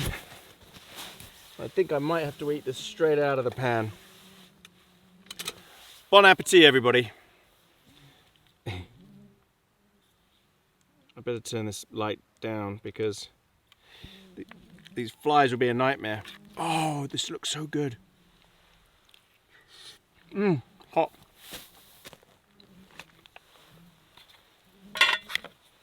Oh, wow.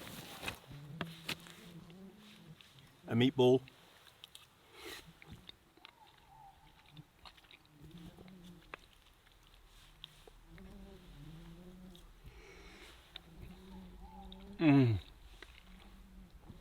Wow, I have struck gold for a dish that I just invented.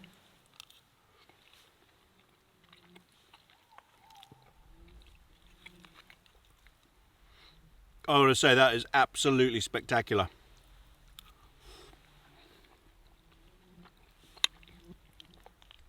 For a camping meal, that was so easy.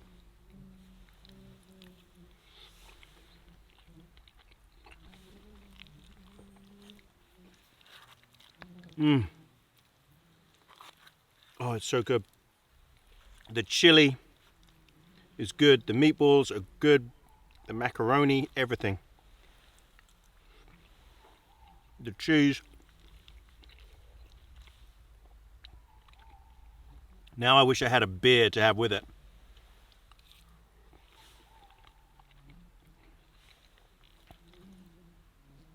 Wow. Superb. I'm sorry about all the lake flies. They're just around the camera because the light's on the camera.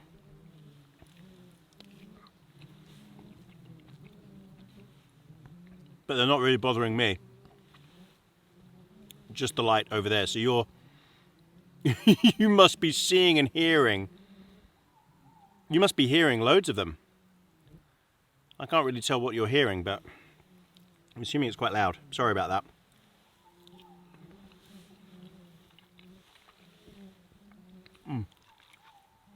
This is so very good.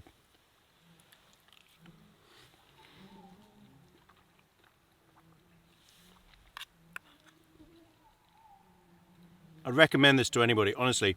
All it was a can of chili, hot chili, beans, macaroni, meatballs, and cheddar cheese. Yeah, that was that. It was that easy.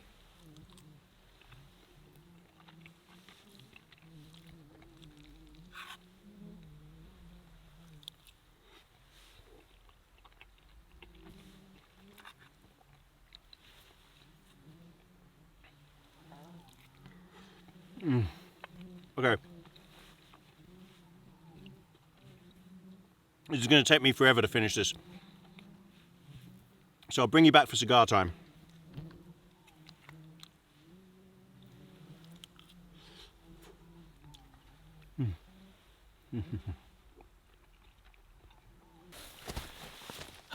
Welcome back, everybody. Right, that dinner was epic. I'm very stuffed, but I'm gonna have a hot chocolate. I've got the kettle on. You probably can't see it, but it's down here and it is on. I've washed up my pan. It's all good, we're all good.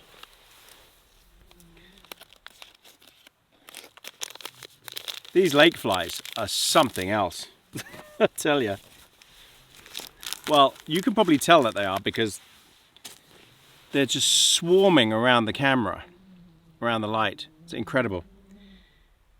So it just goes to show, this is a new spot for me. I have no idea about it, and I would not come back here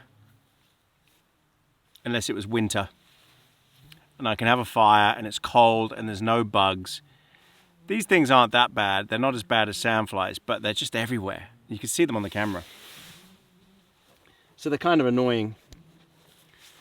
Cigar time.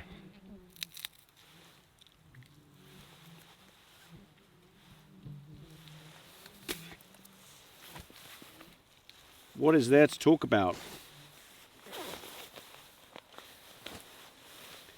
Well, there's a few things. Nothing too contentious or ranty, I hope. Depends how I feel after I've had a few more swigs of whiskey.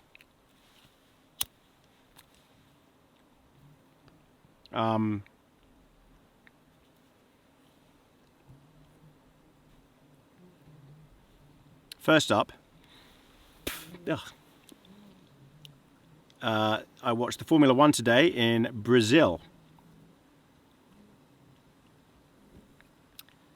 George Russell won and Lewis Hamilton came a very good second, which is incredible considering that Max Verstappen took him out. It doesn't matter if you're a Max fan or a Lewis fan, really. The thing is,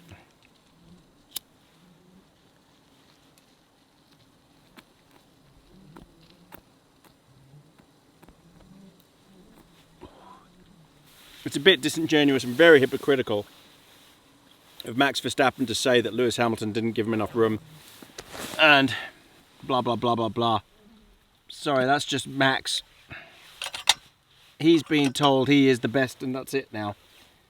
And he just has expectations. He thinks he's the next Senna, which he isn't. He's just in an amazing car, just like Lewis was in an amazing car and probably will be again next year. But you can't be judged really until you've got a top-notch teammate. And when I say top-notch, I mean of equal level, of legend level.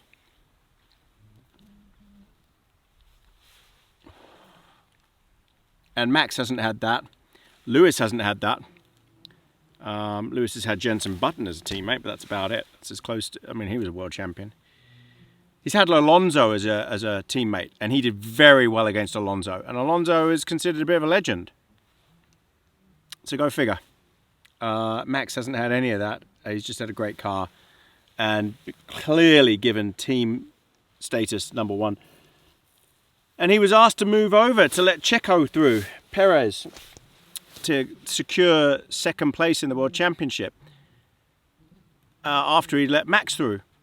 And after he'd helped Max win his World Championship and everything else. And Max said, no, I'm not doing it. I'm not giving him the place back. And he went on a fit about it. He's just not a nice guy. He is so full of himself. He's so pretentious. His daddy has told him he's so special that he shouldn't have to yield to anybody. It's a team sport. I'm sorry. Well, I'm not sorry. But Max Verstappen just showed his true colours today, and I hope all his ardent supporters see him for what he really is, which is a spoilt brat. That's what he is, a spoilt brat.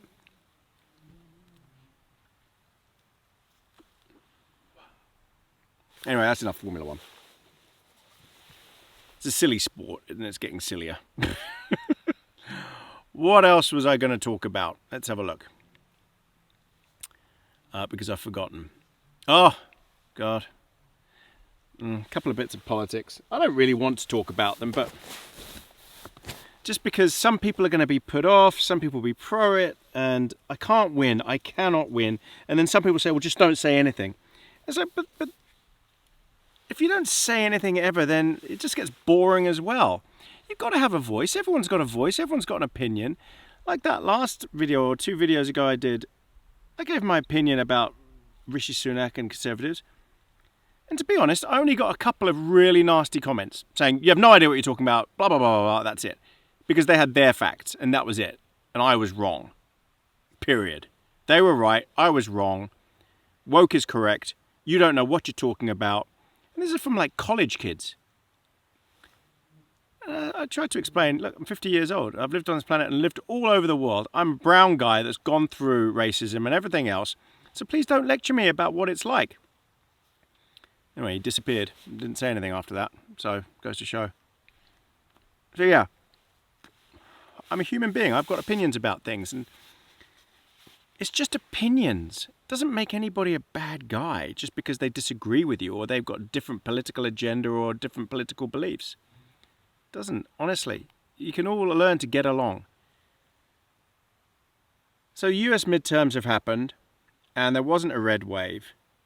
And I'll tell you why I think, my personal opinion, why there wasn't a red wave.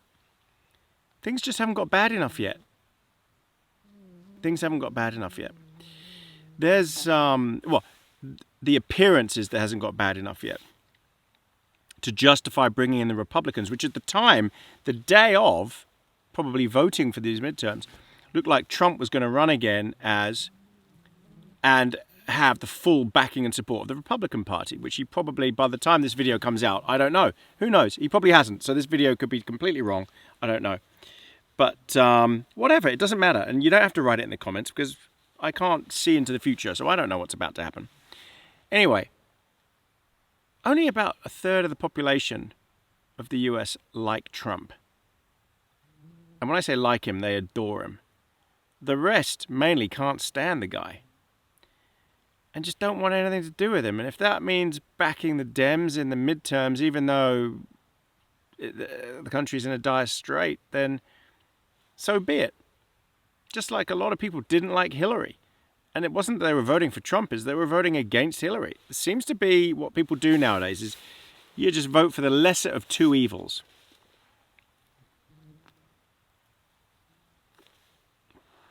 You know, because they're all corrupt, they're all awful.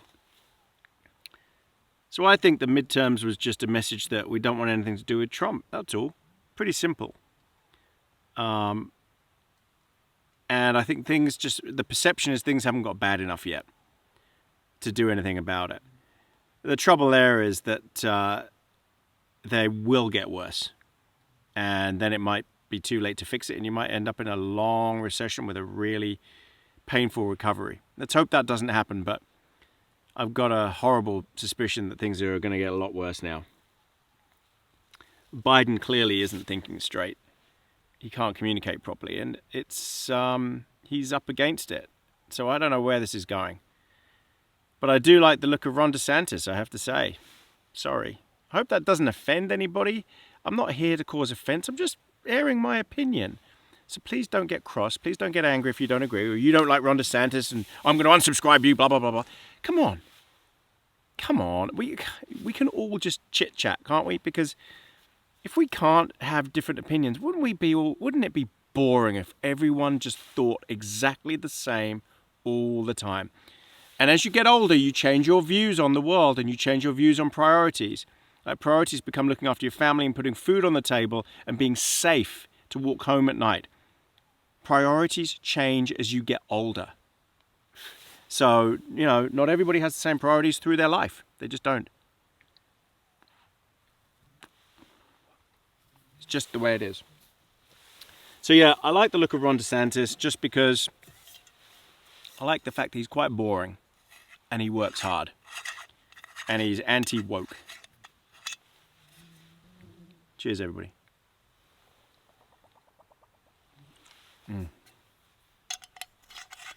That's all.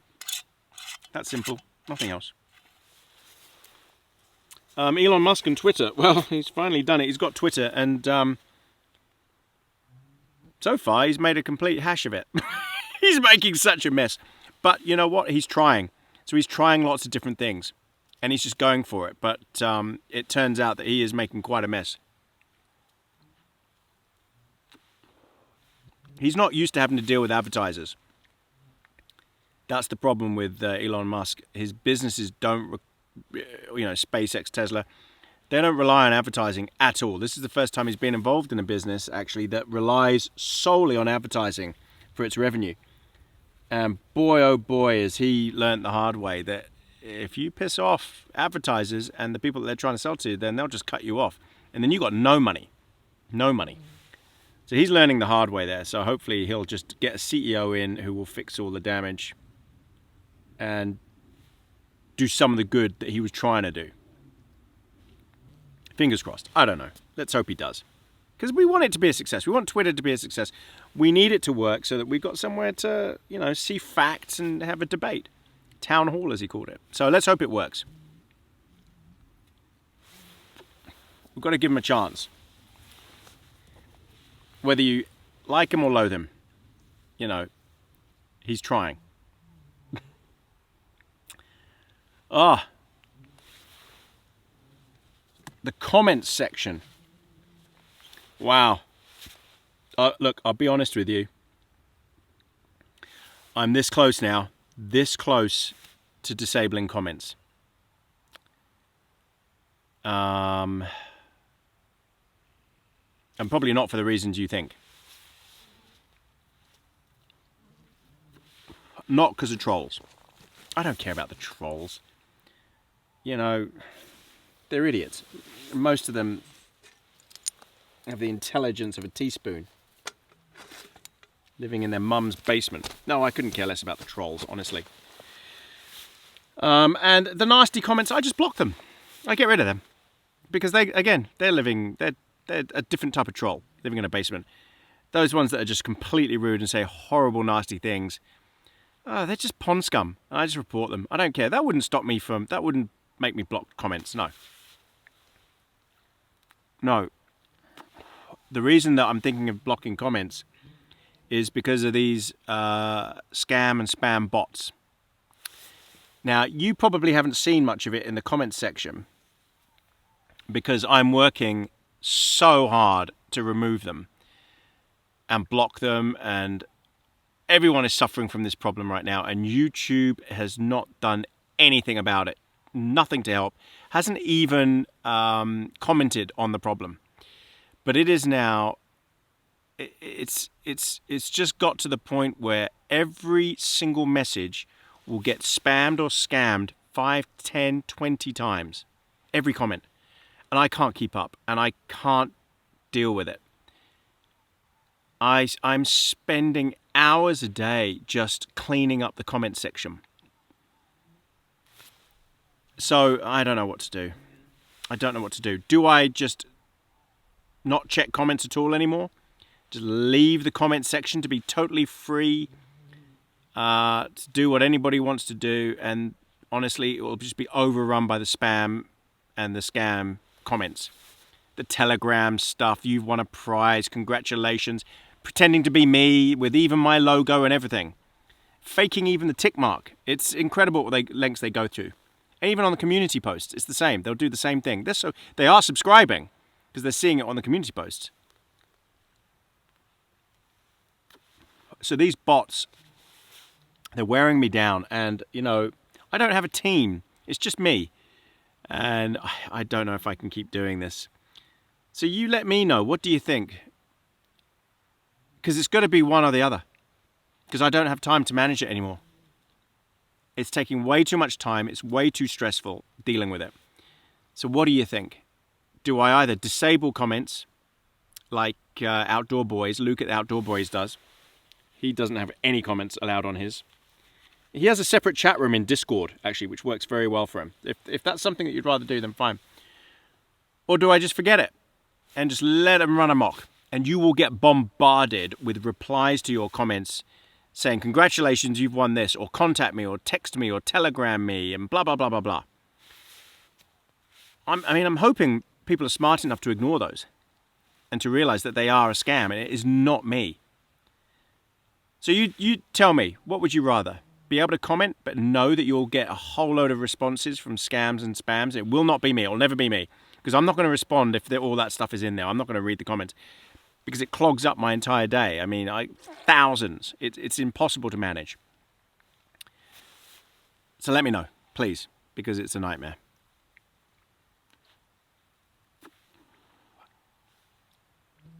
Yeah, and I guess the final thing to talk about is Bruno and Bruce. But before I do that, I just want to thank everybody that has bought us treats on Buy Me a Coffee, has done super thanks, or as a YouTube member, a Patreon member. There's so many that has bought merch. Anyone who's contributed financially, the flies, they're unreal. Anyone who's contributed financially, thank you so much, really. And all your names are hopefully scrolling up there or there, one or the other. And again, please, if you're doing Buy Me a Coffee, please put your name in so I can put your name up instead of it just saying someone, which is what that is. It's because they just haven't put their name up. Now, is there something on the lens? I can't tell. Hang on a second. Sorry. I think there's a moth on the lens. Sorry about that. Oh, how long's that been there? I can't. This is so difficult to do. Hang on. Is it clear now? Yeah. There was a big moth parked right on the lens. Sorry, I don't know how long that had been there. Yes, so thank you very much to all those people. Much appreciated. The money, the contributions is spent wisely. It's spent on gear, it's spent on Bruce, it's spent on Bruno. It all goes straight back into the channel. So that I can get out here and do this. Like this trip alone, it's a long time, it's a long schlep out of my day. It's a lot of fuel. If you saw my last video where I went to pick up Bruno, you saw how much fuel costs here. Yeah. So that all costs money to make these videos. Yeah, they're not free to make. There is a cost. So yes, again, thank you very much, everybody. Much appreciated. So Bruno and Bruce. Where is Bruce? Bruce, are you here? Good boy. Have you been chasing something? What have you been doing? It's difficult to spot him without his collar. Yeah, it's been difficult with Bruno and Bruce. Bruce just really doesn't want to have anything to do with him.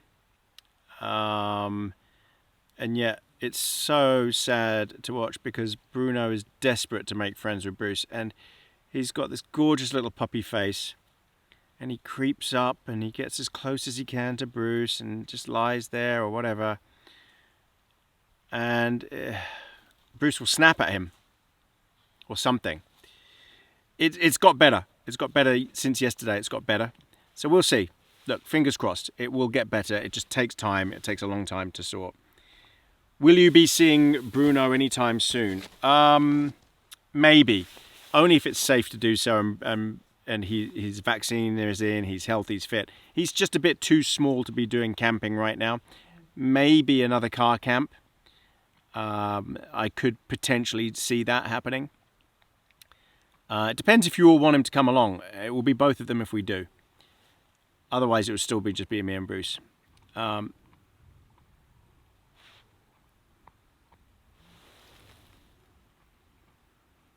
on a second. Let me find out what Bruce is doing because I can hear him chewing something. Oh, he's got his bone. Okay. He's still got his bone. Right, yeah. So we'll see. We'll see if I can get him out. But right now, he's loving being at home with his mummy, and Brandon is there giving him lots of hugs. He's getting so much love. It's, you know, cuddles all the time. He's such a lovely little puppy. And as you can see, so I will have probably put a bit of B-roll in there of Bruno so you can see him interacting with us and interacting with Bruce. But he is so cute. He's such a softie. He's peeing in every spot in the house that he possibly can, no matter how many times we let him out. But he, you know, that's what puppies do. They can't help it. They've got tiny bladders, and he drinks so much.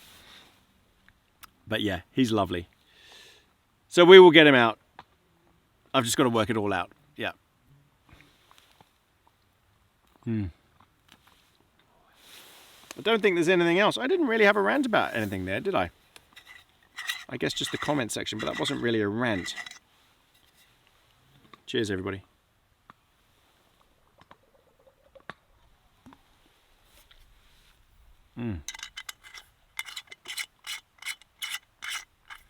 It's nice to sit out and not be under the tarp.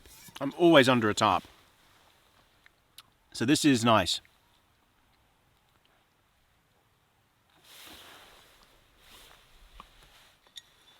I almost forgot about my hot chocolate.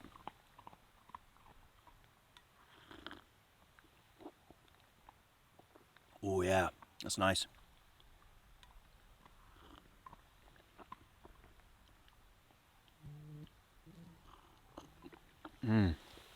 Well, that's going to go down well. Okay, everybody. Well, that was cigar time. Thanks for coming along. I will bring you back for bedtime. Well, we're all tucked in. It's pretty warm. I mean, it's what, 9 degrees centigrade. So he's not going to have a blanket on. It'd be too warm for him. I do like this tent. The only thing I don't like is that the wall is right here. The tent is right in your face. Because it doesn't have vertical sides. But that's the problem with a pole tent is, hang on, it's slipping around. That's the problem with a pole tent. Is, yeah, you got these sides that come straight down. Sorry, a hiking pole tent, like this one. But it's fine, it'll do. It's, you know, it is what it is. It's a nice space, I do like it. It's a lightweight tent.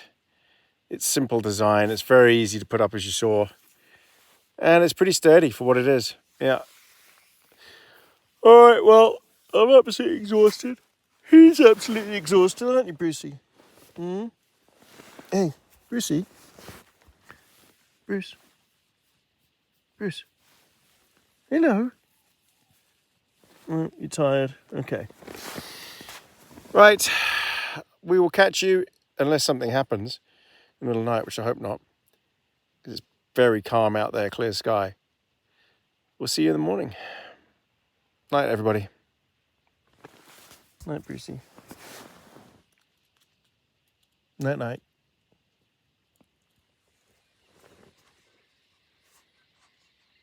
Morning, Brucey. Morning.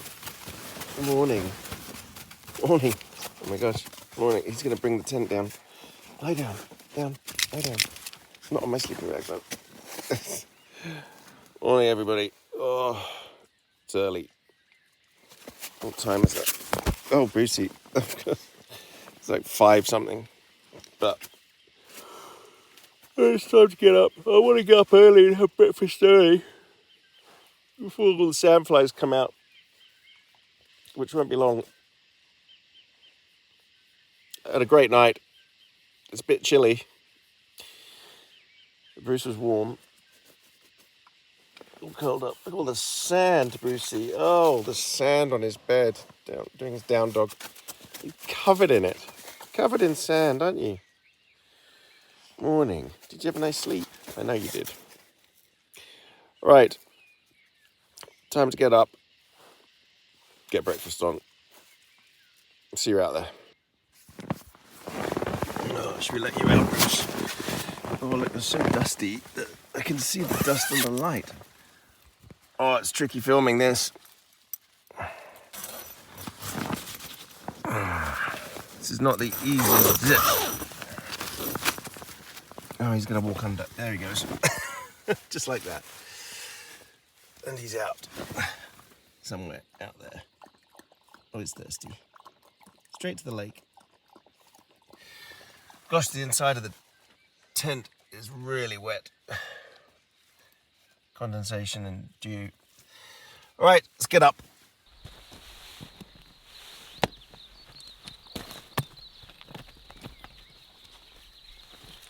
All right, welcome back, everybody. Well, everything is soaked. It might as well have rained. The amount of condensation and dew on the outside of this tent is incredible. And unfortunately what happened was my sleeping bag, as I was saying, the walls of the tent are not vertical. So, the foot box of my sleeping bag is drenched. I don't know if the camera can pick up that. It's absolutely soaked. Look at that. It's just wet. Wet through. Luckily, it's treated, so inside is dry. Yeah, inside is absolutely bone dry. It's this Enlightened equipment treatment. But yeah, that's soaked. I had it as a quilt.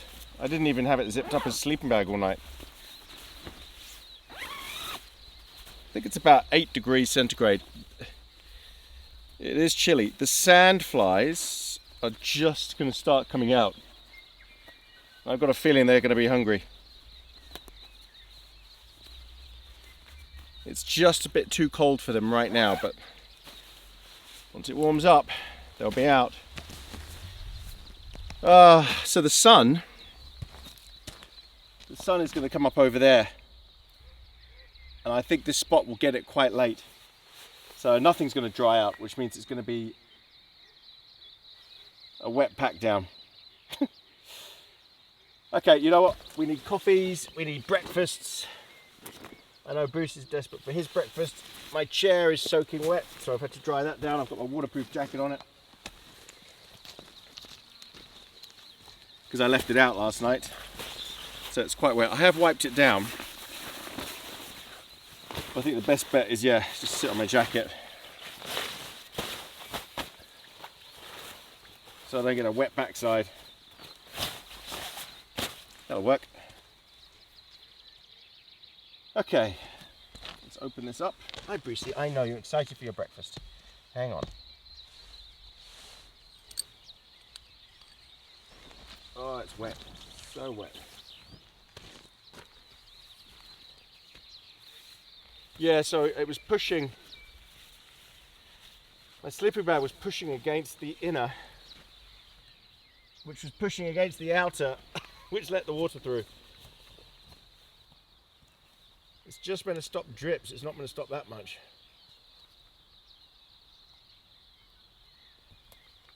And unfortunately the gap between the inner and the outer just wasn't enough. The way you're really meant to do this tent is, you're meant to use the guy lines even at the bottom to really pull it away from the inner. Then it would be fine. But then you've got so much air coming in that it's really, really breezy. So you got to pick your battles.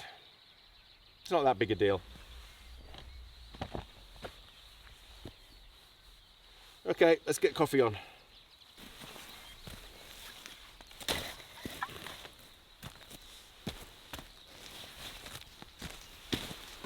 I know, Bruce, you want your breakfast. Pancakes for breakfast.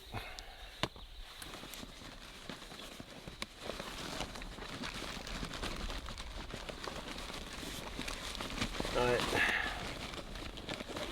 Bruce, I've got to find your breakfast. Hold on, hold on. I know, you're very excited. Just wait a second. Oh.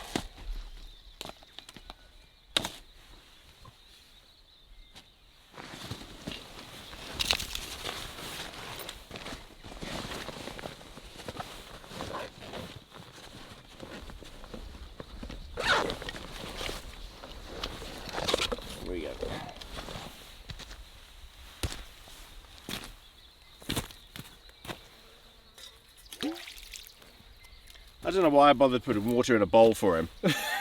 He drinks straight from the lake anyway. I didn't really think that through. Bruce, you have to wait. Just be patient. It's coming. I've got to find it. I can't remember where I put your breakfast.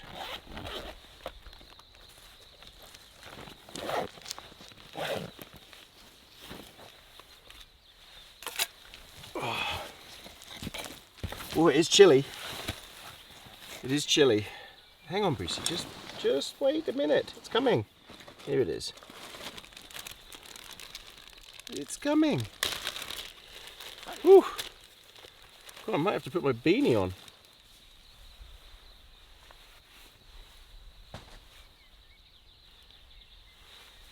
Need that sun to pop up.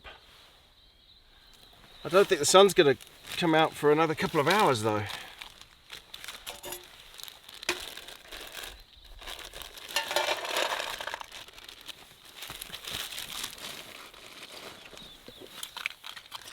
At least it's not windy. If it was windy, then, well actually if it was windy it would dry everything off, but it would be grim.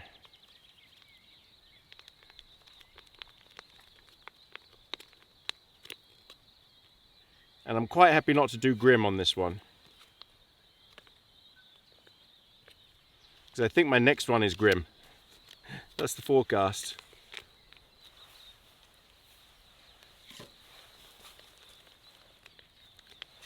Oh look, you can see the sun in the background on the hills. Oh.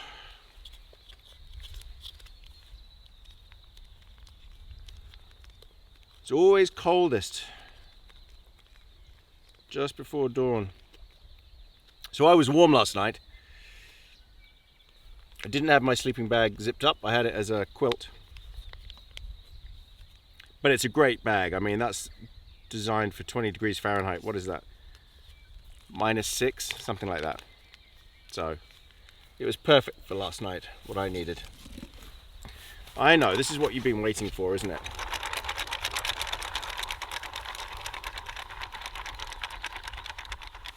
Oh, you're so happy. There you go.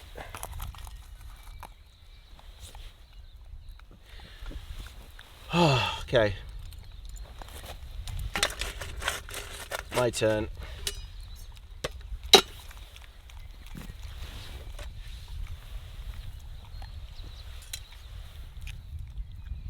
Oh, it's all such a mess.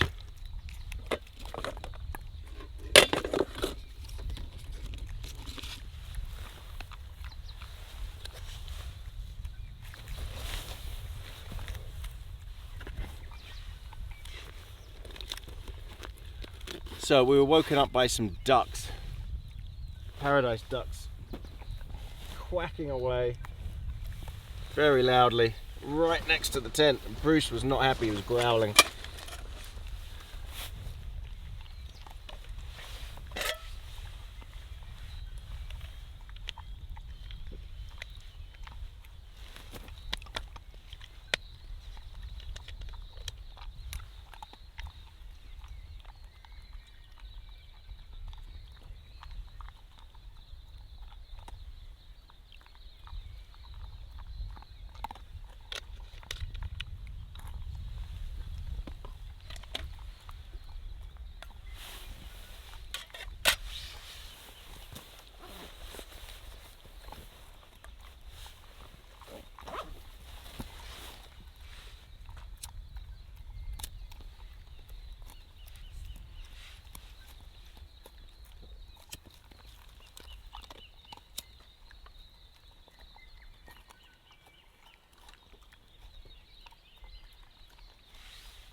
Doesn't want to light, I'm going to have to use some tissue. Okay, so when it's really cold, yeah, alcohol is, it just doesn't want to light. So you twist up a little bit of tissue paper,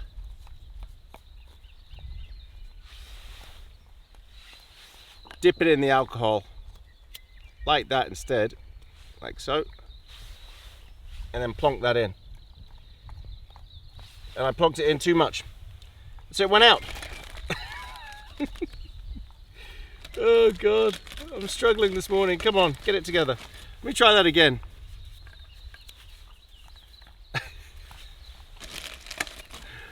Oh, it is early. All right, let's do this again. Come on, we can do this. There we go. Flame on.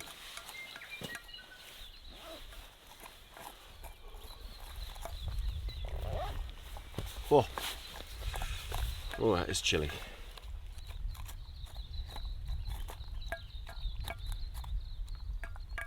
Okay, good.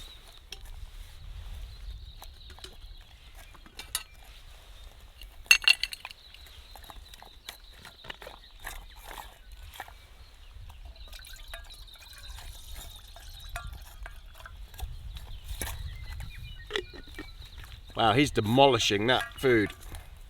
His breakfast. Okay, so for breakfast, pancakes. I figure what we do is have breakfast straight away, pretty early.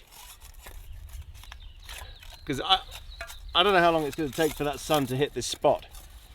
It could be another hour or so. So have breakfast. Maybe be walking out in the sun. That would be nice. I just want to beat the sandflies. I don't want to hang around here dealing with them the whole time.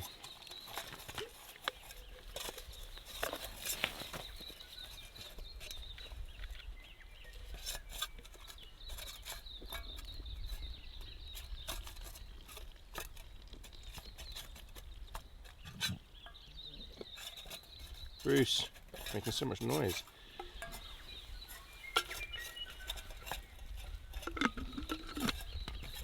Buttermilk pancakes for the win.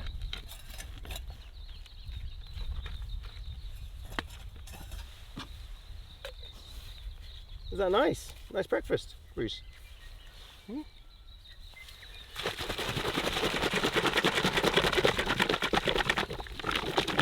Well, at least you've got a really beautiful view of the sun hitting the end of the lake.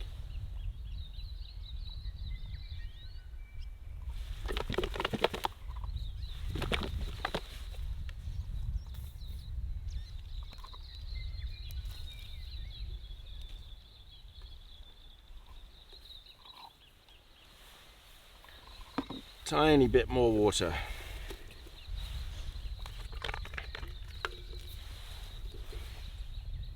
I was going to have meatballs as well with my pancakes, but I'm so stuffed from last night, from that chili mac and cheese. I don't think I can handle meat this morning. I put in so many meatballs. Here we go. Here come the sandflies. Honestly, I can't describe it. Anyone who lives in New Zealand, who hunts or camps on the South Island, especially West Coast or anywhere like that, or by the lakes, they know what I'm talking about here. Sandflies are just something else. And they're so annoying. And they're so bitey.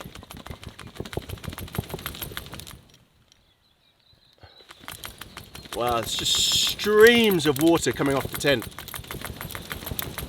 It's like it's raining. Oops. Oh, I've pulled this, pulled the tent peg out. That didn't go according to plan.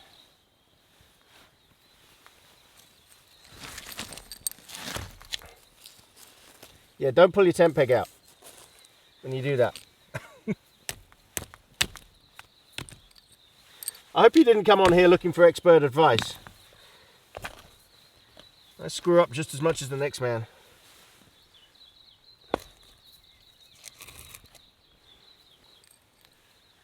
Okay. Oh, it's nice and taut now. Oh.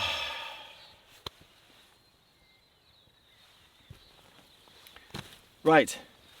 I'm going to have my coffee. Well, I'm going to let it get hot. I'll bring it back when the water's boiled. Okay, welcome back. Kettle's boiling.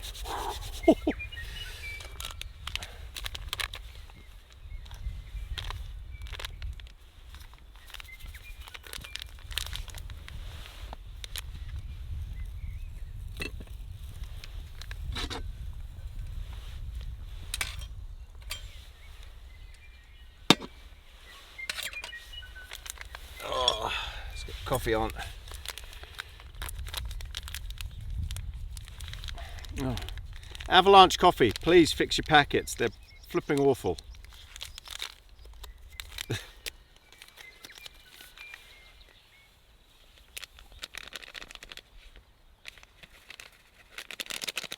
cannot be that difficult to make a packet that opens properly.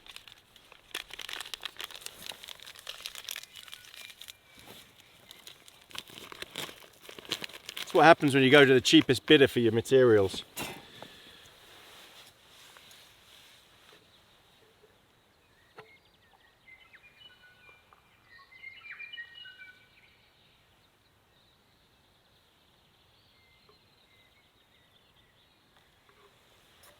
Okay. Oh, piping hot coffee. Might be too hot, but thanks for coming, everybody. Cheers. If you want to know where Brucey is, he's right here because he knows I'm about to cook breakfast. Bruce, come around here. Do you want to lie on your bed? Hang on. No, you won't lie on it anyway. Even if I take my sleeping bag off my bed, he won't lie on it. He's going to go and play.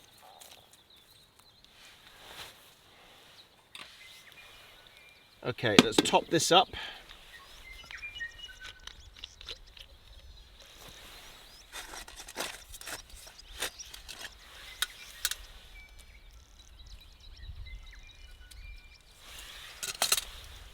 Let's get the pancakes on.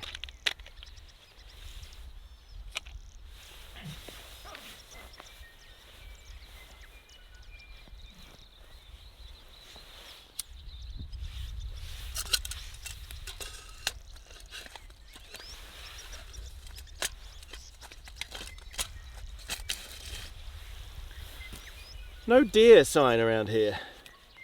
Lots of goats, but no deer.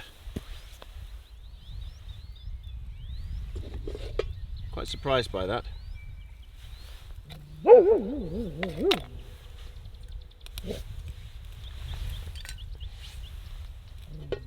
you're wondering if Bruce ever barks, there you go. He does. I just don't catch it on film very often. He's just protecting us, doing his thing. Oh, now you know what? I think I used up all my oil last night. I might be able to squeeze a tiny bit more out of this. Let's see. Oh, there's a tiny bit left.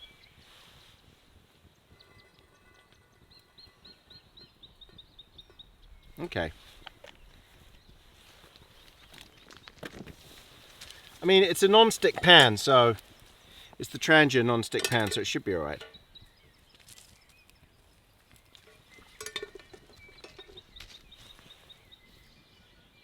We'll let that get nice and hot before I put the pancake in. Oh, sandfly straight in the coffee. Come on, get out. There you go.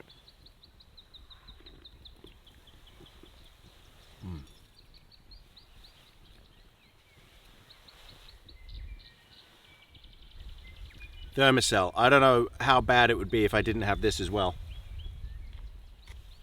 I'd be caked in... Well, if I knew I wasn't bringing my Thermocell, actually, I would bring the DEET. Alright, here we go. Pancake time.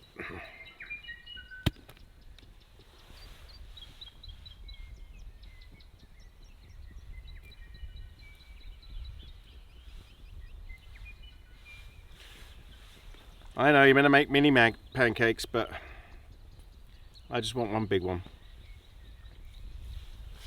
I'll get the usual pancake expert comments.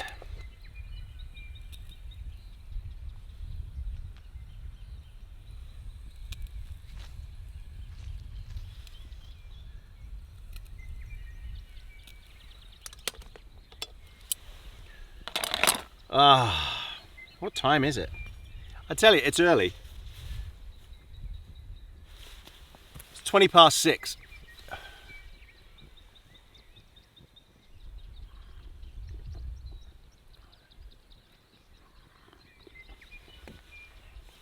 Another sandfly. Can't win. So the sun is now hitting just the tops of the hills here by the lake. Stunning. I hope you can see that. Just up there.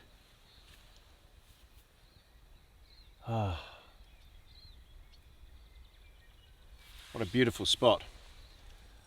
I did a night lapse last night. I hope that came out okay. I guess I won't know until I come to do the edit. But if it was good, then I'll put it in. If it was rubbish, then I won't put it in. But it was a clear sky, so I'm hoping this GoPro 11 did a good job with the stars.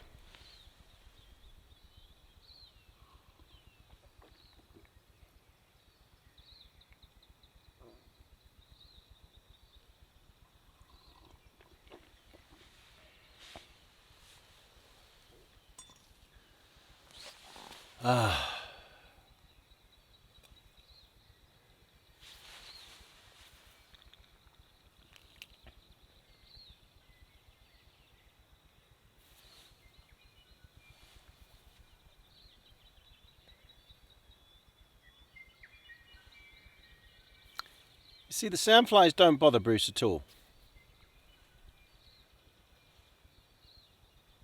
They don't even go at his face like they do with humans. They just ignore him.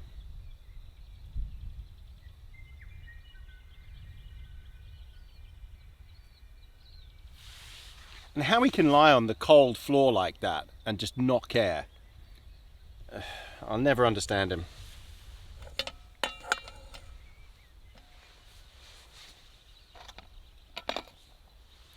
He could not care less. Okay, pancake. It's looking good. I don't want to burn it. I might have to put the simmer ring on. In fact, I will.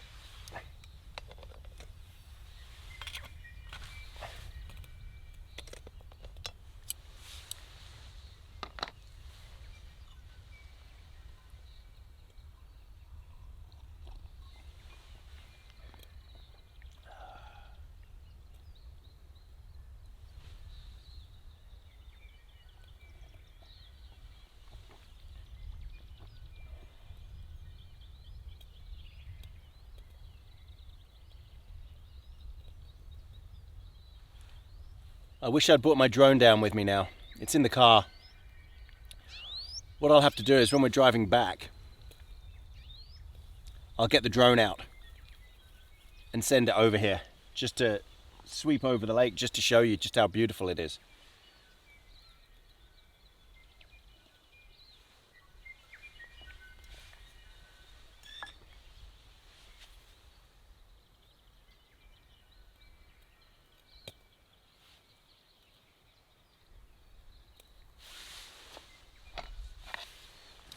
Okay, I think we're getting ready for the pancake flip.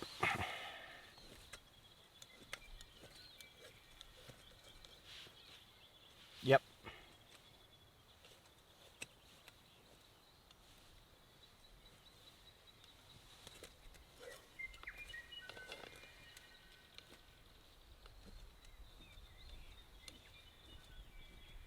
Yeah, I think we're ready for the pancake flip. Oh no, we're not. Nope, we're not. Sorry. It's not done enough. Okay. Oh.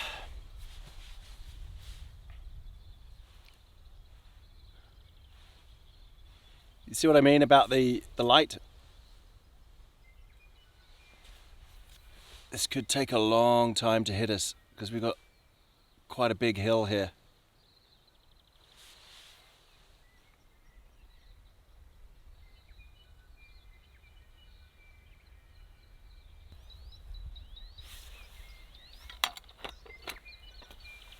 Okay, mind up, Brucey. Pancake flip time. This must be ready to do now. Oh no, it's stuck. Oh no, my non-stick Tranjapan is stuck. Okay, this is going to be a messy pancake. Yeah, it's stuck.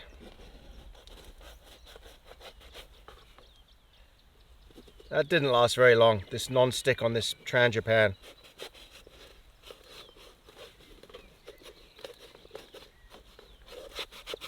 I wonder if there's a way to fix it.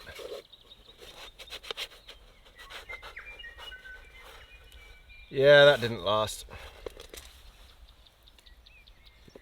I needed more oil, more butter or something. I needed to coat it. I mean, you shouldn't have to with non-stick, but can I still flip it? Let's try. Oh, I did. Okay, I got it. It's all right. It's just a bit of a mess.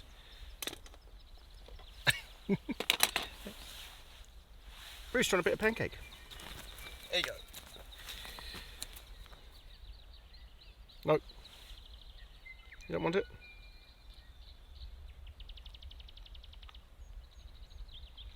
Oh, yeah, you liked it. Okay.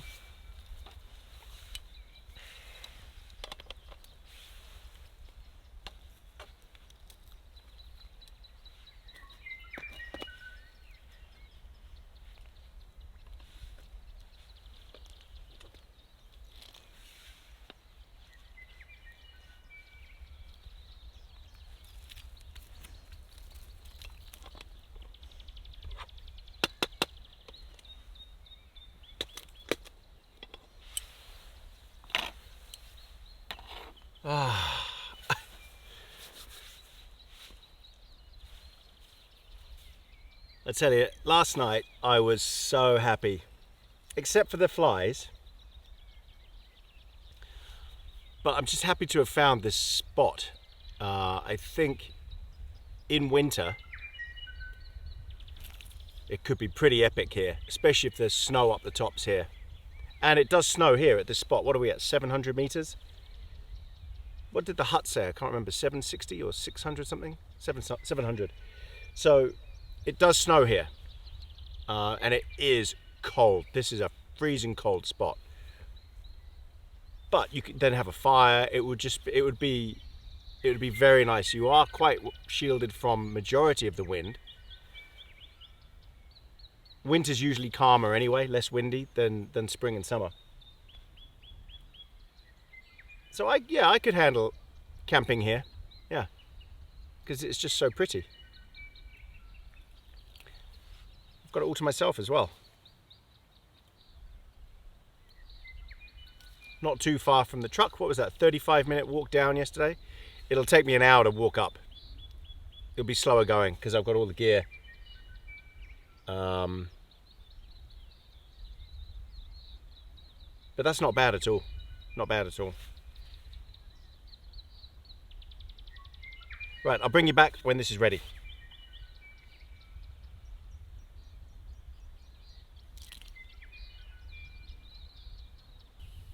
Okay, pancake's ready. I'll put my coffee on.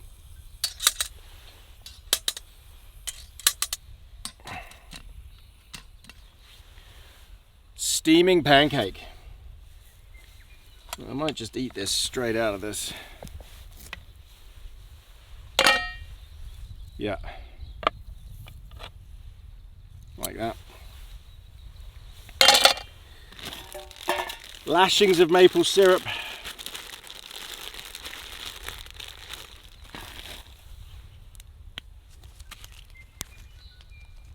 Oh yeah.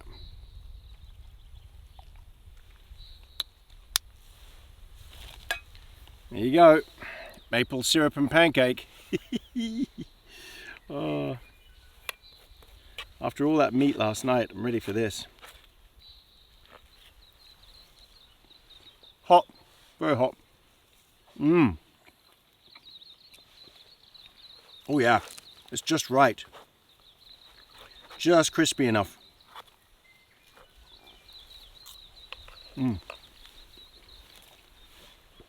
More syrup. It's soaking up all my syrup.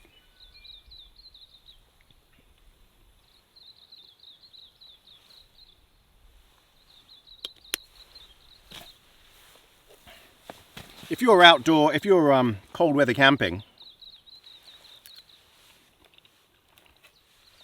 you know, and I guess in the Northern Hemisphere you are now,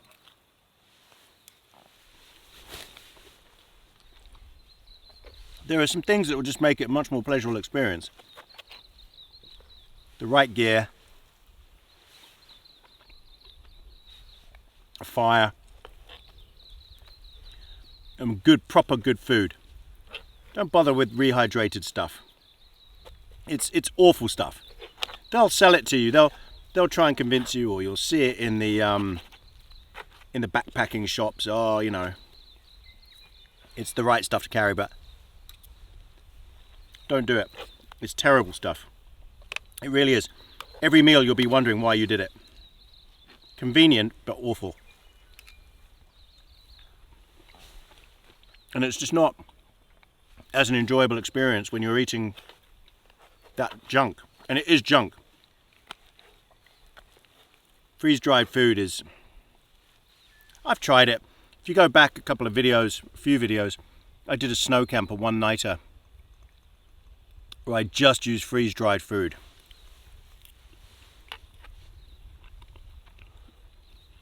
And I was miserable. Just miserable. Didn't feel like it had a proper meal. Yeah, it was just everything about it was horrible. It's very lightweight, yeah. Just carry the extra kilo of food. 2 kilos, whatever it is, just work it out. But yeah, it's a bit more faff of cooking. Got utensils and stuff. But you get proper food. And that's really what it should be about. Because this is lifting my spirits.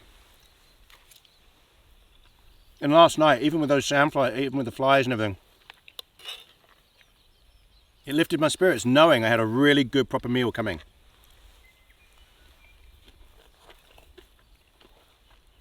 I mean, if you're car camping, obviously, you can take whatever you want.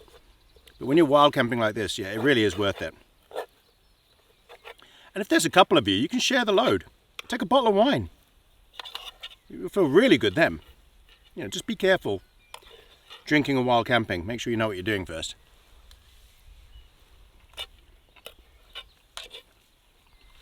But I guess the point is, just because it's cold, don't let that put you off. Just be prepared and carry the right gear, have the right food, the right drinks to warm up with.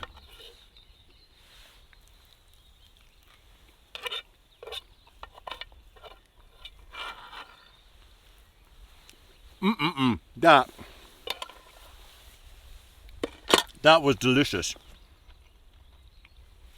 And that was more than enough. I'm telling you, that chili mac last night, that was a huge portion. It filled up that whole tub. I was so stuffed when I went to bed. Oh. Okay. This is almost boiled. Yeah, it is. Okay. One more coffee. And then we'll pack up.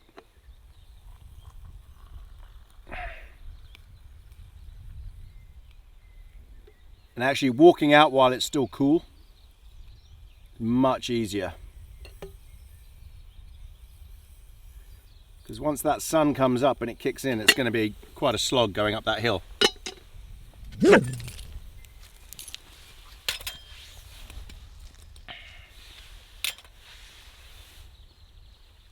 He hasn't seen anything. He's growling, but he's looking around. It's probably just because I'm talking.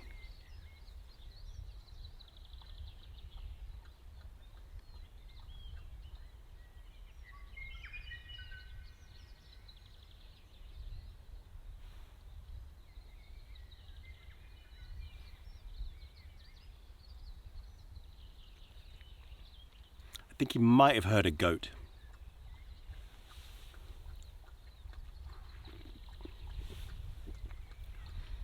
Alright everybody, I'm going to enjoy my coffee. And I'll bring you back when I'm packing up the tent.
Okay, time to pack everything up. Oh, it's never the fun part. I'm going to fast forward it now.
Okay, just the tent to take down.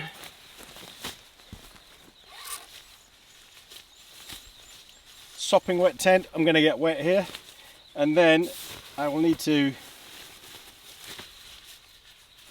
take all this gear off, trousers, jacket, got shorts on underneath for the hike out. So let's get the tent down.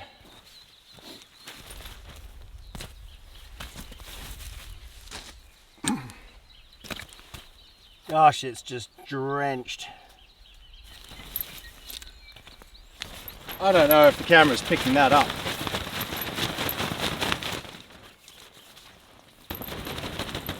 Oh, inside is sopping wet. Oh, let me just see what you can see. Yeah, let me just tip it up a bit. Hang on. Oh, can you see Brucey in the background there? Sitting patiently. Because he knows it's time to go.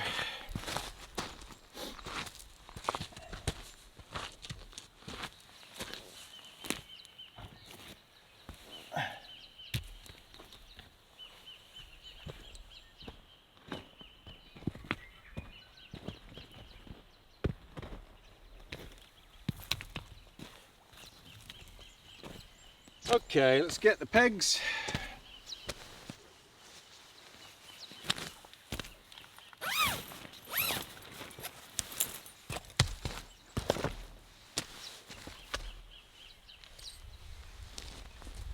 So the Anaris tent comes with these little groundhog stakes.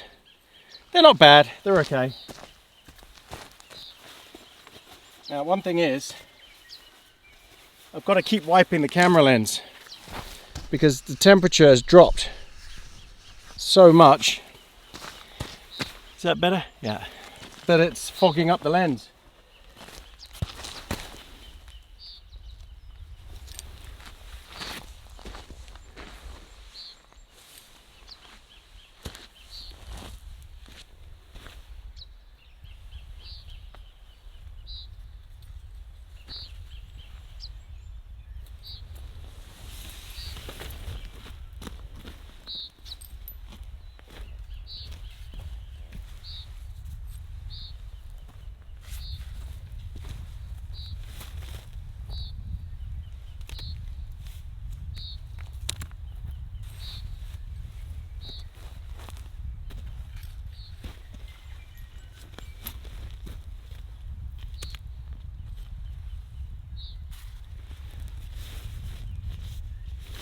The cool thing about all Hilleberg tents is there's a label.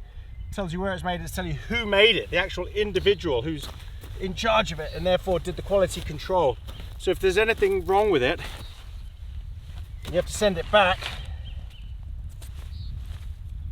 they can speak to the person that made it. It just means that the products that come out of Hilleberg are much better than most other companies. I've had stuff like North Face stuff that's, or MSR, MSR is terrible at quality control. They used to be okay, now they're the worst.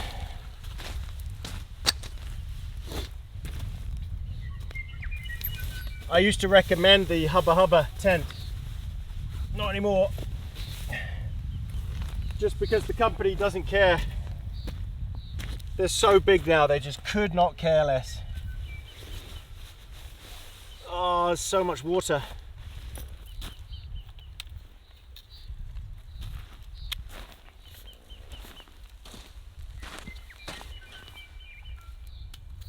So you're probably sort of wondering, why would anyone bother with a hiking pole tent? Well, a lot of people walk with hiking poles. Personally, I don't. I only use them for river crossings. But a lot of people do walk with them, especially if you're walking long distance. Then they do make a big difference to stability, the odds of tripping over or anything. So because of that, they just thought, well, if you're carrying poles anyway, make the tent work with those poles. Hiking pole tents are usually a lot lighter. But that's about it. That's about where the benefits stop.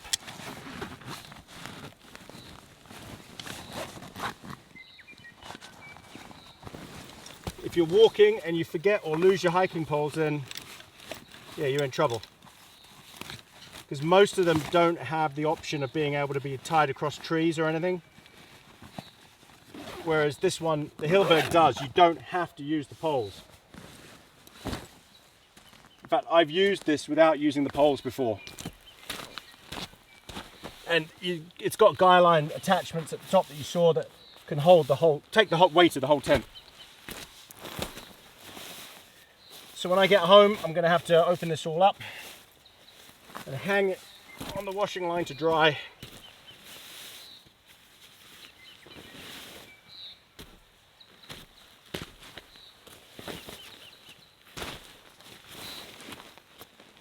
There's a lot of liquid in here.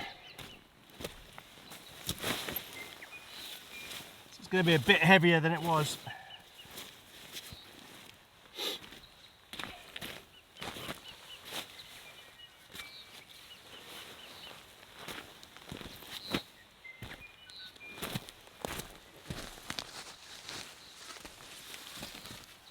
You don't have to roll it up, you can just stuff it in because there's no poles or anything.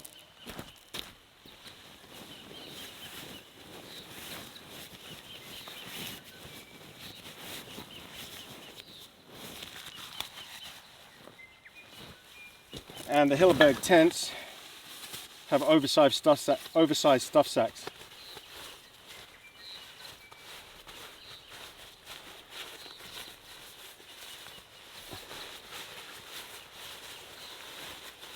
I might as well have just stuffed it in. I don't know why I bothered trying to roll that. I've made a right mess of it anyway.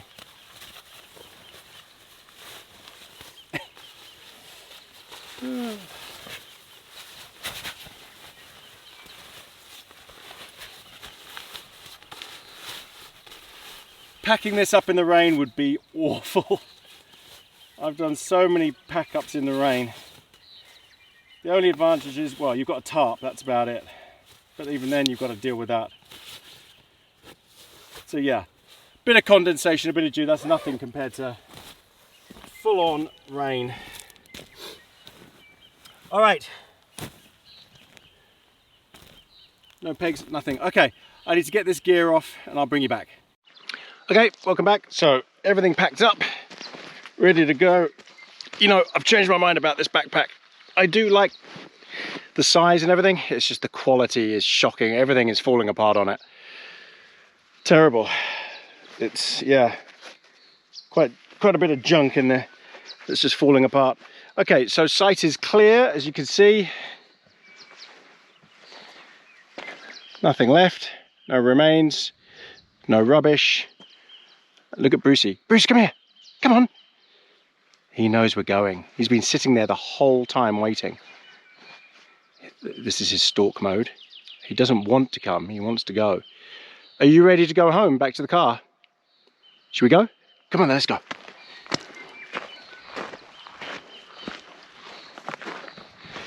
Okay, so it was 30 something minutes down. It'll be an hour up. I mean, we're going right up the top, so it's quite a big climb and it's pretty constant. So yeah, I'm expecting this to take an hour. So probably catch you back at the truck because you've seen everything else. We'll get there, get unpacked, get going. And then when I get to the top ridge, I'll get the drone out and you can have a look at what the lake looks like and what the area looks like now it's clear, because yesterday it was covered in mist. Okay, see you at the truck. Okay. That was pretty brutal. Straight up. Man. But we're back at the truck. Oh, I'm drenched. I had to take my cap off and everything. Whew. Let's see. What do we do that in? So we climbed, what was that, 400 meters. It's 2.73 kilometers and it took me 55 minutes. 540 calories. Oh well, that's the pancakes absorbed. Oh, here we go, back at the truck. Hey Brucey. Woo! Oh, the wind is blowing up here. Everything intact, everything okay. Hey Bruce, it is. He's thirsty, he's got water in the back.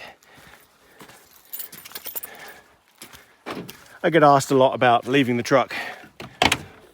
Is it safe? Aren't you afraid people are going to break into it? Just hang on, Bruce. No, I'm not afraid of that. It doesn't happen here. Not on the South Island. Oh, let's take this pack off. South Island of New Zealand, which is where we are. All right, everyone. That was a tough climb up with a 20 kilo pack. Didn't stop. Just take my hat off, that was it. Oh. Okay. Woo, I know, Bruce. You want to get in, don't you, and go home? Okay, let me get him sorted, and I'll bring you all back for the drone, the drive out and the drone footage. All right.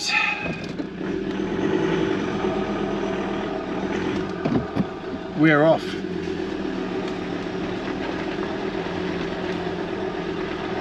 So we'll go and find the spot where I can set up the drone so you can have a look. There's meant to be another point back there, but I know that you can't see the lake from there, so that's what I really want to see, is the lake. Oh, there it is. Oh, yes. Okay. I don't think there'll be anybody coming, so let me do the drone footage from here. See if I can park it a little bit in the sun here. Well, it's a big drop. Alright. Let me do the drone.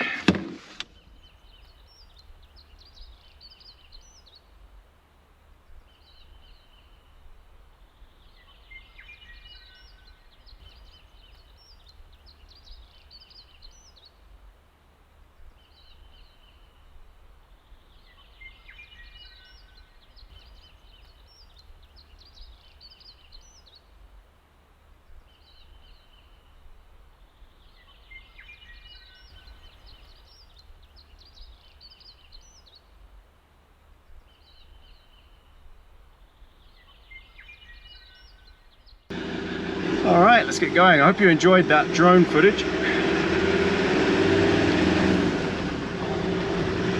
It's a long drive down.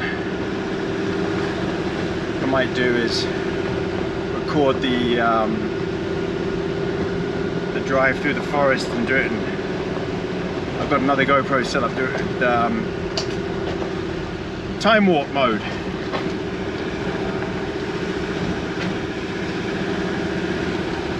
So it's a long drive back. I've got about 2 hours back. So we'll enjoy this drive through the forest, because it is pretty. Just on this time warp hyperlapse thing the GoPro does. Sorry that we're jiggling around a lot. And I'll bring you back to say goodbye when I get home. Whoa, that's tight. Oh, that's a big drop.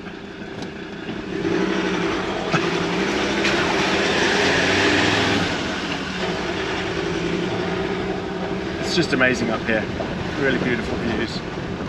Yeah, I'll bring you back from home when we get back. You can see Bruno, and we'll say our goodbyes then. Okay, so I'll bring you back at home. Enjoy the, hopefully, enjoy the time lapse. We're home. Hey Bruno! Hello, my lovely. Hello. Oh, I know. Did you miss me? Hey? Did you miss me? Should we go and see Brucey? Come on then. Where's Bruce?